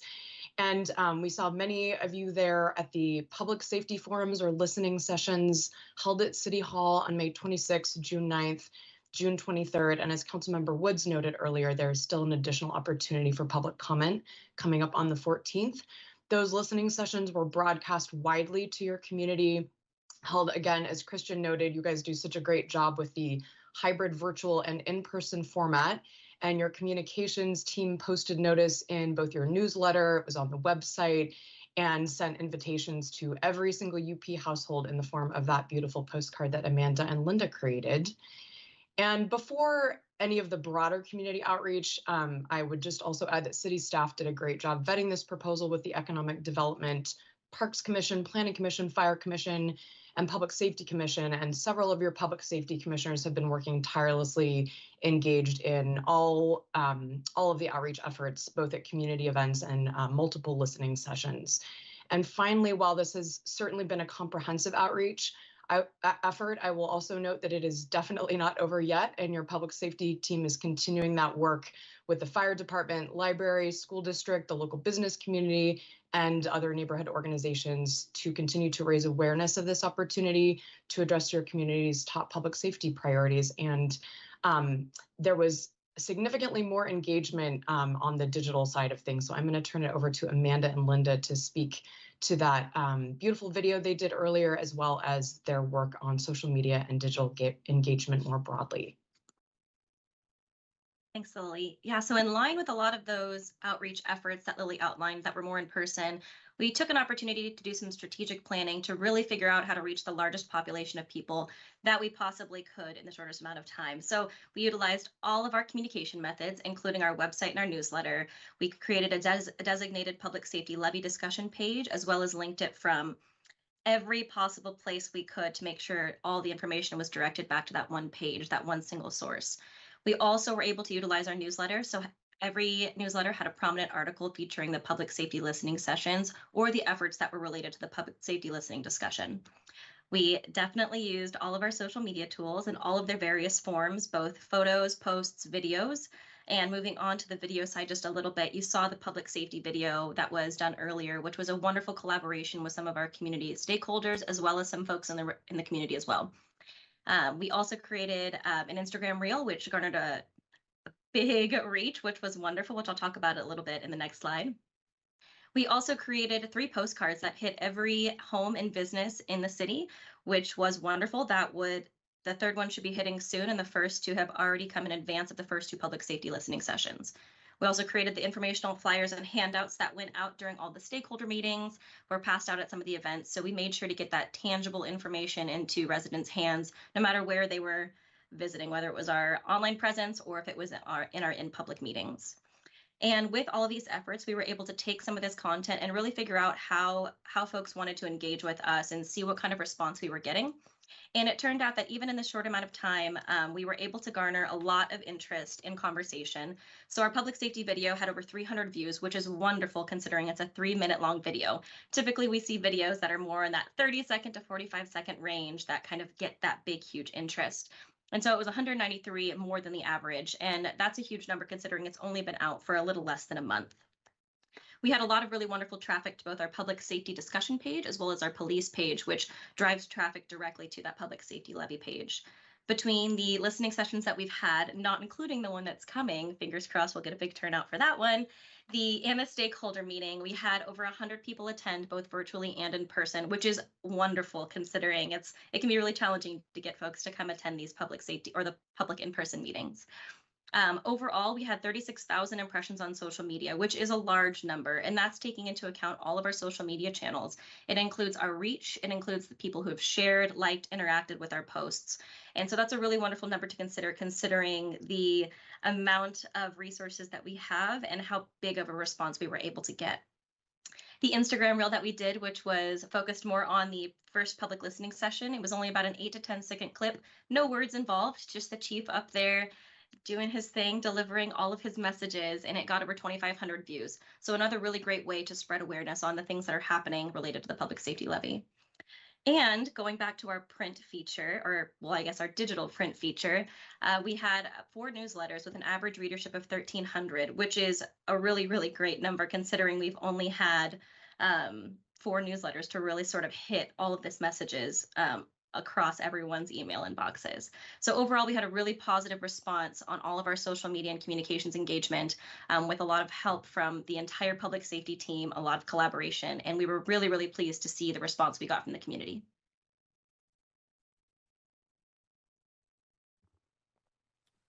All right.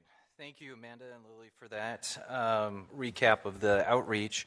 Now I'm going to talk a little bit about the different options. So as we were having these forums and getting some feedback from the community, there was a lot of questions about why this number, why 6 commission staff and why not more, because there were several comments that came from the community about it sounds like we need more based on this conversation. So presented some additional options for staffing and to give the financial impact that those would have. The option B, as you can see, is moving us up to 25 commissioned officers, which would put us back to that pre-recession level of staffing that we had when we had to make cuts back in 2009, and how we would be able to utilize that additional staffing. You can see that the majority of that is going to go into the uniformed positions within the department. So expanding our patrol division to add more uniformed officers out for 911 calls. The option C is what I would say sets you up for 20 years of, in a way, the unknown, preparing for what we don't necessarily know. It's certainly I would say more than adequate staffing from what we can envision at this point. So those just give you an idea of where the staffing would be and the financial impacts to the average homeowner based on those numbers. I'm sure there'll be some questions, but I think we're going to move on in the presentation to Matt's Kaiser's levy discussion. Yeah, and good evening, council. We've been talking about a levy, and I think it's important to kind of just go back a step and just briefly take stock on what I'm calling Levy 101. What is a levy? What are our limits? And things along those lines. As you have heard repeatedly, and as residents have heard, our police services is funded from property taxes. Our property taxes are constrained by statute. We have a specific limit that we can't increase the property tax valuation by more than 1% annually or the rate of inflation. We typically refer to that as the 1% increase. Council usually takes that up in the November timeframe, and that 1%, that's it. Except for there's two exceptions to the rule. The first is that there's a bank capacity where you can not increase it by your 1%. You can put it in the bank and you can save it for a rainy day. We don't have that option. We have no bank capacity on this. And quite frankly, that's not that uncommon either. Most jurisdictions, most municipalities take advantage of that 1% because the cost of doing business frequently exceeds the 1% valuation. So there's no bank capacity available. The second option, which is the option, and there's draft legislation in the council packet, is what's referred to as a levy lid lift. You can increase that limit by more than that 1% up to various statutory rates for specific periods of time. And we'll talk about that without going too far into the weeds. If we can get the next slide. Levy lid lift comes in all sorts of different sizes, shapes, and flavors. The one we're talking about is what's referred to as the single year permanent levy lid lift. This graph, courtesy of MRSC, I'll give credit where credit is due, briefly illustrates the concept. The lines in blue are typically what you would see available without the benefit of a levy lid lift, where a jurisdiction would take advantage of their annual 1%. A lid lift, you'll see that in that third year bar there. You have the opportunity to do that 1% bump or more than 1% bump up to whatever that new levy limit is. And then in subsequent years, illustrated in years 4 and beyond on this, you reset back to that 1% limit going forward. That bump doesn't expire. So when you do this and you ask for voters for that permanent levy lid lift, it's that one-time bump, as the name suggests, and then it goes and then it continues with the 1%. Next slide. There are rules because anything involving taxes, of course, has rules. These are voter-approved increases. These do require for a levy lid lift, simple majority. There is no validation requirement, and they must go into effect within 12 months of voter approval. There are certain requirements that, and I'll talk about those a little bit in further detail in just a minute or so. They're ordinarily temporary unless you say otherwise. The draft legislation we have says otherwise. And then there is the possibility of an exception authorized by statute that may apply. I'll talk about that here in a second. Next slide. In order to fit on the ballot, there are word requirements, there's tightness requirements, and you'll see the actual question here, or the proposed question in a minute. We don't get to talk a lot, which is really hard for lawyers, but you do have to be concise at 75 words. The proposed measure that you have in your packet is right at 75 words. So if there's changes, modifications, and we'll be listening for that. We'll talk about that, and a question stating the proposal. Next slide. The senior property tax exemption is that exemption that we talked about by statute. I will tell you that I have reviewed a number of draft levy questions in preparing this particular ballot measure. I have not found a single one that does it. However, if council wanted to do it, there are certain things that council should be aware of. Based on the information that we do have from the Pierce County Assessor Treasurer, this affects just under 360 properties. These are individuals who already qualify for a tax exemption that meet qualifying age and income requirements, and they provide proof of income and disability to the county auditor. It does a freeze of what their value is. We ran some back of the envelope math just to kind of get what's the magnitude of the scale if council wants to do this. At least in 23, in 2023, we would be looking at an approximate loss of otherwise projected revenue in the neighborhood of about $31,000, give or take, if that's something council wanted to do. Part of the reason why I mentioned this is this was one of the refrains that we kind of heard from folks in the course of the public listening sessions. I'm on a fixed income. How will it impact me? Those sort of things. So we raise it if council wants to go down that path. Next slide. There are deadlines, as with anything else. If council wants to make the general election here in November of 2022, this legislation needs to be in the hands of the county auditor who handles the elections by August 2nd. If council wants to take for a separate election, there are other dates that would apply, and those are identified. If council's interested in the August 2nd date, there are 2 additional sets of deadlines that council needs to have a mindful of. The first is the explanatory statement. That's generally appears in the voter guide. I write that. And that's limited at 200 words. It just says, this is what the measure is. This is what it does.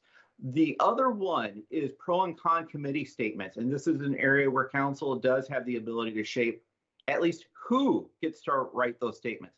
There is a deadline of August 4th for those that would submit pro or con statements. And then those individuals have until August 8th to write rebuttal statements that says whatever the other side said, not so, this is what we're saying. In the draft legislation, you'll note in there that there's a highlighted portion of it. I think it's like section 7, section 8 of it that identifies a proposed council subcommittee of the mayor, and it's identified as council member 2, council member 3. That follows on a model that we used when we previously ran the advisory ballot measure on fireworks, where it was a 3 council member subcommittee that reviewed applications and the like and notified the county auditor of those pro and con committee statements. Council doesn't have to follow that same process, but it's a process that the city has used before. So mindful of that. That's why it's written in such a way. And obviously from a staff perspective, we're interested in hearing if council has any different take on that. Next slide. The proposed ballot question, this appears in the draft legislation. For those following the draft legislation, it's section 3. A couple of things I just simply want to highlight as staff, as council's having the discussion. You'll note in there that there is a proposed assessed valuation to $1.09 and then several numbers in there. That number reflects the $14 a month average proposal that the chief talked about as his initial option A. If council in the course of this discussion says, you know, we're thinking of some other option or some other combination, we from a staff perspective, we're asking that that be signaled very strongly because we do need to run these numbers. This is not a set of numbers that we need to be configuring on the fly should council take this up on July 18th, which would be the next regular council meeting date. Next slide. That would be the last slide. So with that, before I turn it back to council for any questions, I'll inquire of any of my other presenters if there's anything that they wanted to add, and barring that, then turn it back to council for questions. Hearing none, we'll turn it back to council for questions. Well, very good, and thank you all for a good, thorough presentation and a good reminder with some new information as well. So as we contemplate this issue in council, as you can see, we're very likely to take this up on the 18th, meaning our next regular meeting. Does council have any questions? Councilmember Bellisi. Thank you, everyone, for your thorough presentation and reminder of the process that we've gone to this point. I know based on attending one of the listening sessions, I am definitely interested in pursuing the option to increase beyond what our chief has proposed in his listening sessions. And part of it is because we are only taking care of increasing our officers, but we're not doing any growth anticipation in those numbers. When we had our police force at 25 in 2009, we had virtually no crime because we were able to do proactive policing with the police officers we had on the force. I think option B is the minimum I would consider. I would like to see maybe a little bit of a hybrid between 25 and 30 officers where we work our way up. Part of it is our citizen numbers have increased. We're anticipating some significant growth over the next few years. And if we do option A, we're shortchanging ourselves because we're going to be behind the 8 ball sooner than later. And if we're going to do this right, and it's a long-term levy, I know that the citizens that were at attendance at the session I was at, and the one during the day that my husband attended, there was some willingness and some desire on the part of the citizens to make sure that we took care of our public safety needs and increases. Although numbers of what that would look like was not specifically addressed at those sessions, I think it behooves us as council to do that looking and adjust from option A to at least a minimum of option B. Because in 10, 15 years, option B is not going to satisfy the growth that we are here, and we're going to need to look for other revenue sources to add officers, which, based on our outlook, is virtually non-existent based on the budgets that we have seen and the forecasts we have generated. Thank you, Councilmember Belisi. Going to Councilmember Wood now. Thank you, Mayor. And actually, I was just going to cover some of the same ground really quick, but I won't belabor too much of it. I know the funding plans for the option A was designed to sustainably fund their increase through like 2040, I believe, I remember what Eric said correctly, that we would not have to go back for new requests through at least 2040. Does anyone remember what our growth target was for 2040, roughly, for this city? It was pretty significant. I think it put us around close to 50,000 people. So my question then for you, Chief, would be, is option A or even option B enough or what point do we outgrow that growth in the police force? Would it be at 35,000? We're at 35,000 now. Would it be 40, 45? Do you have any idea where we'd outgrow that? Yeah, I think it's difficult. One of the things that I talk about in these community meetings is that the officer per citizen ratio. And yes, we have the lowest currently within the state, but we can't look at just that one data point and say and use that for staffing into the future. So if we're looking at a population of 40 or 50,000 and go, okay, well then this is how many people we need. It's very hard to predict in that way. I think you have to look at what we've been able to accomplish right now over the years with traditionally lower staffing than what other municipalities of our same size, because there's a lot of things that go into public safety demands. The retail establishments cause a lot of calls for service for public safety, and we're very much more of a bedroom community. We have some retail, so I guess it depends on how our growth comes. If it's strictly population, I don't know if we need too much more than what we have, because I think calls for service come more from the retail type establishments. If we end up putting a Walmart or a Target in the middle of the city, then we would have a different conversation about those demands and needs. Option A will not necessarily, I feel option A, initially when we had this conversation, what was it that hopefully will help our immediate needs, as in 2022? And that's where option A was kind of formed. Option B to me is to cover us into the near future, a decade or so at least, under our current operating and the projections that we're having with demands on services. If we're at 50,000 people and it's 2040, yeah, you would need to be looking at option C if that's the mindset of what we're trying to prepare for. But it's really hard to predict exactly how things will be in almost 20 years from now. But I feel that if we're talking about the immediate near future of 10 years or so, that option B should cover us adequately into that future. I hope I answered your question. It does, and I guess I got a follow-up though, and this is a Okay. concern. We have spent a lot of time talking with the public about option A. We don't have a whole lot of time to talk to them about option B or C. And I'm just concerned about possible negative effects, and I know a lot of this is coming out of public feedback. I just want to make sure that that if we were to decide to do this, that we would have a good communications plan that would stress what we're doing and why we're trying to do it this way, whether it's option A, B, or C. Yeah. Or B.5 if we go with what Carol just mentioned. Yeah, I absolutely agree. And you're right to say that some of these other options are a result of those listening sessions, is what we call them, and getting feedback from those that attended, and even the emails that we're getting. It's been very supportive. And even when those questions come up within the sessions, there hasn't been a response of like, I don't know if that's what we need. It's been very supportive. But you're right. We got to make sure that we're having additional communication with whatever decision, whatever option we end up choosing. Okay. Thank you, Mayor.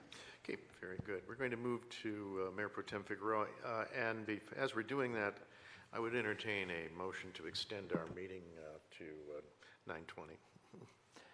Mayor, thank you. And I make a motion to extend the meeting to, did you say 9:20 is 9:20? This is Councilmember Belisi. I second. All those in favor of extending, say aye. Aye. Motion passes. The meeting will extend to 9:20. Thank you. Mayor Pro Tem, you're recognized. We have established ourselves as a premier community, and one that we're very proud of to work, live, and play. And that doesn't happen by accident. It happens by design. And just like our schools, premier school district, top of the line with all kinds of accolades, a premier fire district department that has really everybody loves them because they have the resources. They can go and do what people want them to do. We should not short our citizens, our community, and asking them to vote for the optimum level that gives our community and citizens one of the, as important as education, as important as the fire district, and as it is public safety. And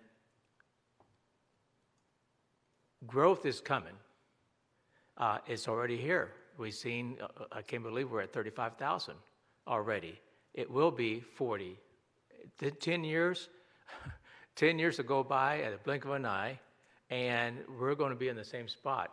We know, all of us have been on this council long enough, and we have other experiences to understand that it's not easy to put things like this on the ballot and ask people for more money. 10 years is such a short time. It sounds like a long time, but to me, it's short. And so short that some of those people that we're asking now, and if we put option B, they're going to say, okay, we're done for a while. 10 years goes by, and we'll go back and say, well, we really need more. This is, what the heck happened? I mean, you just asked us yesterday, because it will be like yesterday for them. And I think that it'll be a disservice to ask to go out to the public for anything less than C. That gives us not only assurance that we give the public safety they really want and need based on what I just heard. It gives us the status of a premier public enforcement team that can do the job when asked. One of those major complaints, nobody responds. Nobody calls me back. Well, this will allow our staff, our police department, to get to that more. And like the chief said, availability, the presence is such a big deterrent. It really is. That will save a huge amount grief in our community, because usually people, if they know that we're prepared to answer the call, they're going to say, well, I don't have time to do the crime. And so I really believe that we need to really consider to put out option C to optimize what our community really should look like, and that is a premier public safety law enforcement team, like the school does. I mean, look at the taxes that this community pays for that premier status of our school and our fire district. It's huge. You look at the dollar bill and how much they get, we don't even come close if the public accepts the option C. Even if they accept it there, we don't even match either one of them. We're still way under. So, and we would end up with a really nice police department. I think that it's time for us to act appropriately and efficiently and allow the public and not shortchange them by giving them less where they don't have an option. Because my understanding, you can only give them one option. Is what a shame would it be if we gave them B and they really would have voted for C. Because I really believe that if this really passes, if you were saying, okay, they really will pass B, those folks are not going to snooze at not paying the extra $4 for C. They're not. That's a very minor gap for them, for those that would have paid. What's the number again, Chief, for B versus C? Sorry, $20 per month for B and $30 per month for C. So there's $10 difference. You think that someone's that say, I'm ready to pay my $20, is going to say no to 30? I don't think so. It's just not how the math works. So with that, I really hope that my peers here will seriously consider C. Thank you. Okay, Councilmember Keel, your turn. Great, thank you, Mayor. I want to thank Councilman Mayor Pro Tem Figueroa for his last comment. Going into my statement here, I was really leaning toward a B, kind of option B plus. But the reminder that we do have premier schools and premier fire district, and the fact that when we look at the tax that are collected, I mean, when you look at that dollar, I mean, it's both of them are in the 40 percentile of the 40 cents on the dollar, and option C, I think he's right. Option C wouldn't even get us close to that, So I'm open to looking at something closer to an option C and discussing that. My big concern is that the whole thing is I think we're going to have in the future not only the crime, and I think we're addressing that, but I'm more concerned about the non-criminal aspect, the more the community outreach kinds of things, and having just one limited duty officer is of concern to me. I think just like you kind of like to have two sworn officers kind of there and backing each other up. I think that there will be cases where you'll have that limited duty person that it'd be really nice if I had somebody else kind of backing me up a little bit when I'm going into the woods trying to find somebody or something like that and so I have a concern about that number being one. I just think that the other thing I would say is that we only have, in my opinion,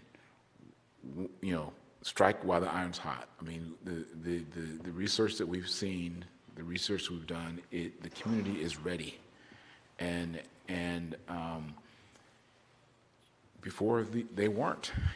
Now they are, and I think that we have to do a very good job of presenting them with the solution that is going to be adequate now and also be something that's going to take us well into the future.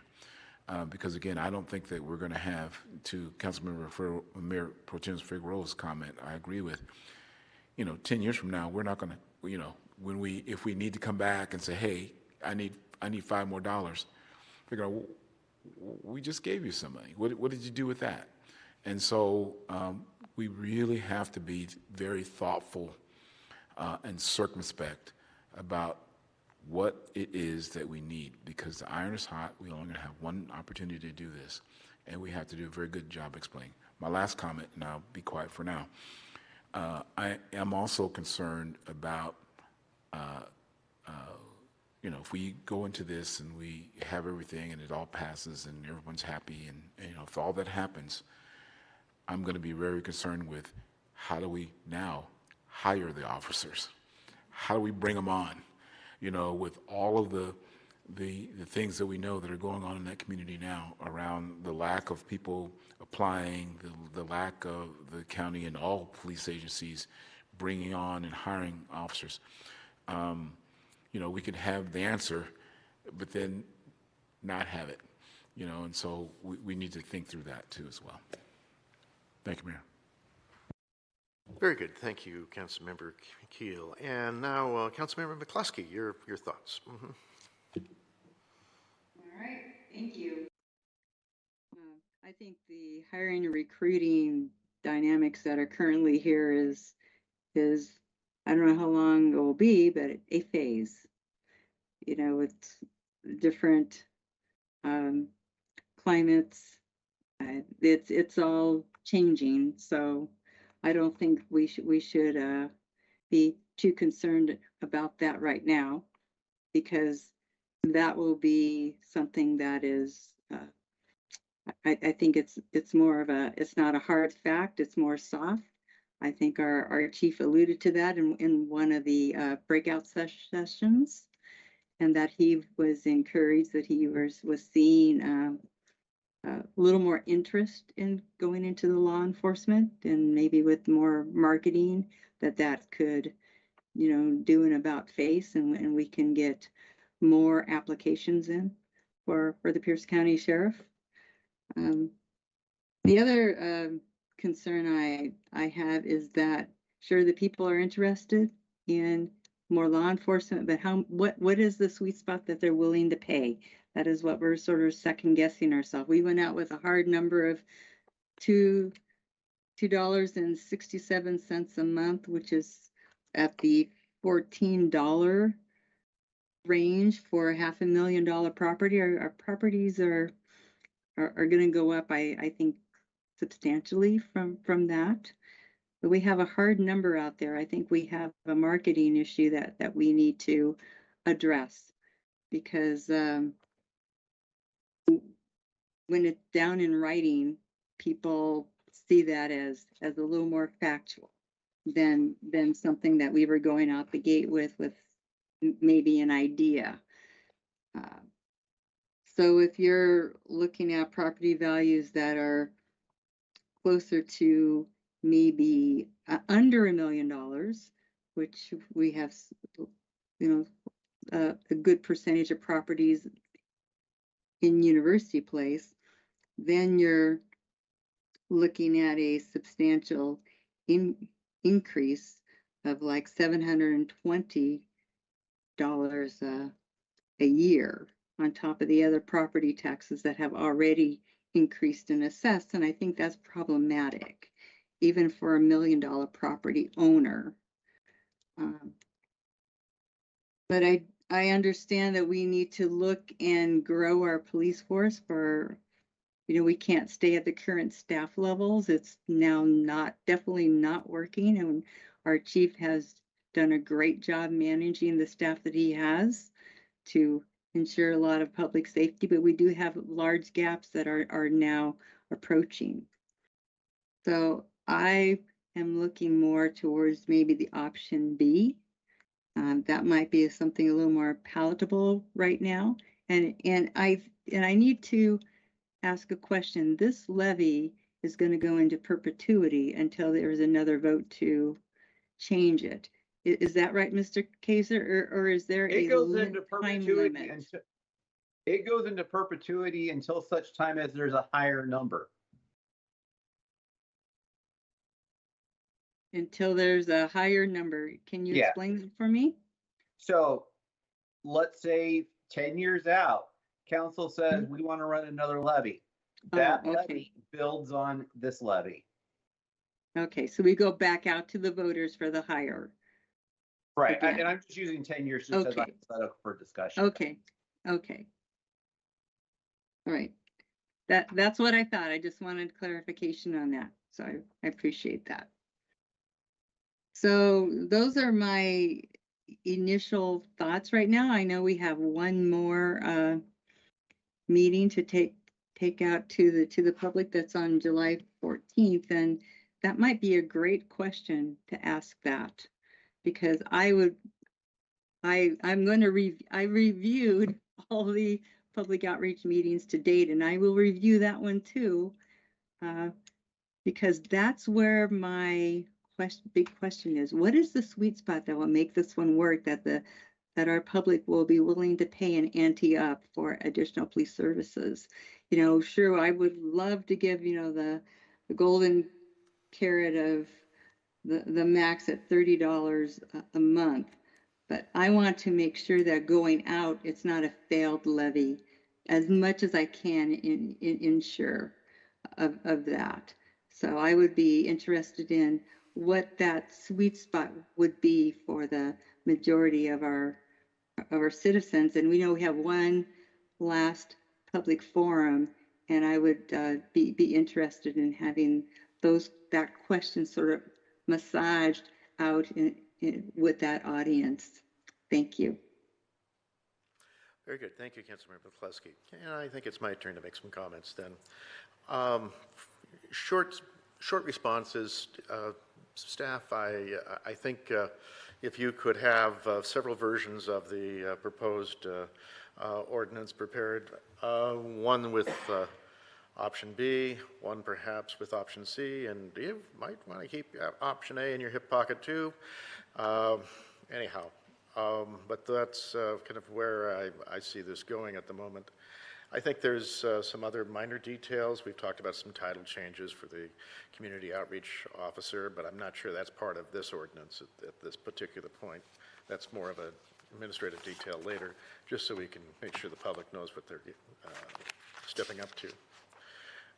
And it's actually a resolution, not an ordinance, excuse me. So just my thoughts. Actually, they're very much in line with Councilmember McCluskey.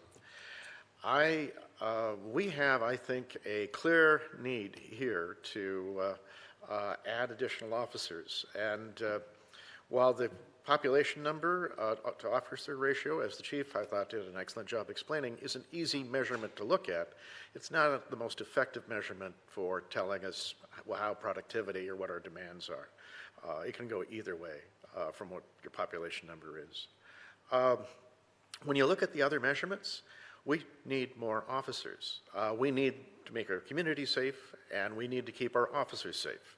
You know, they deserve some reasonable expectation of going home at the end of the night, and we have an obligation to see that they have that expectation.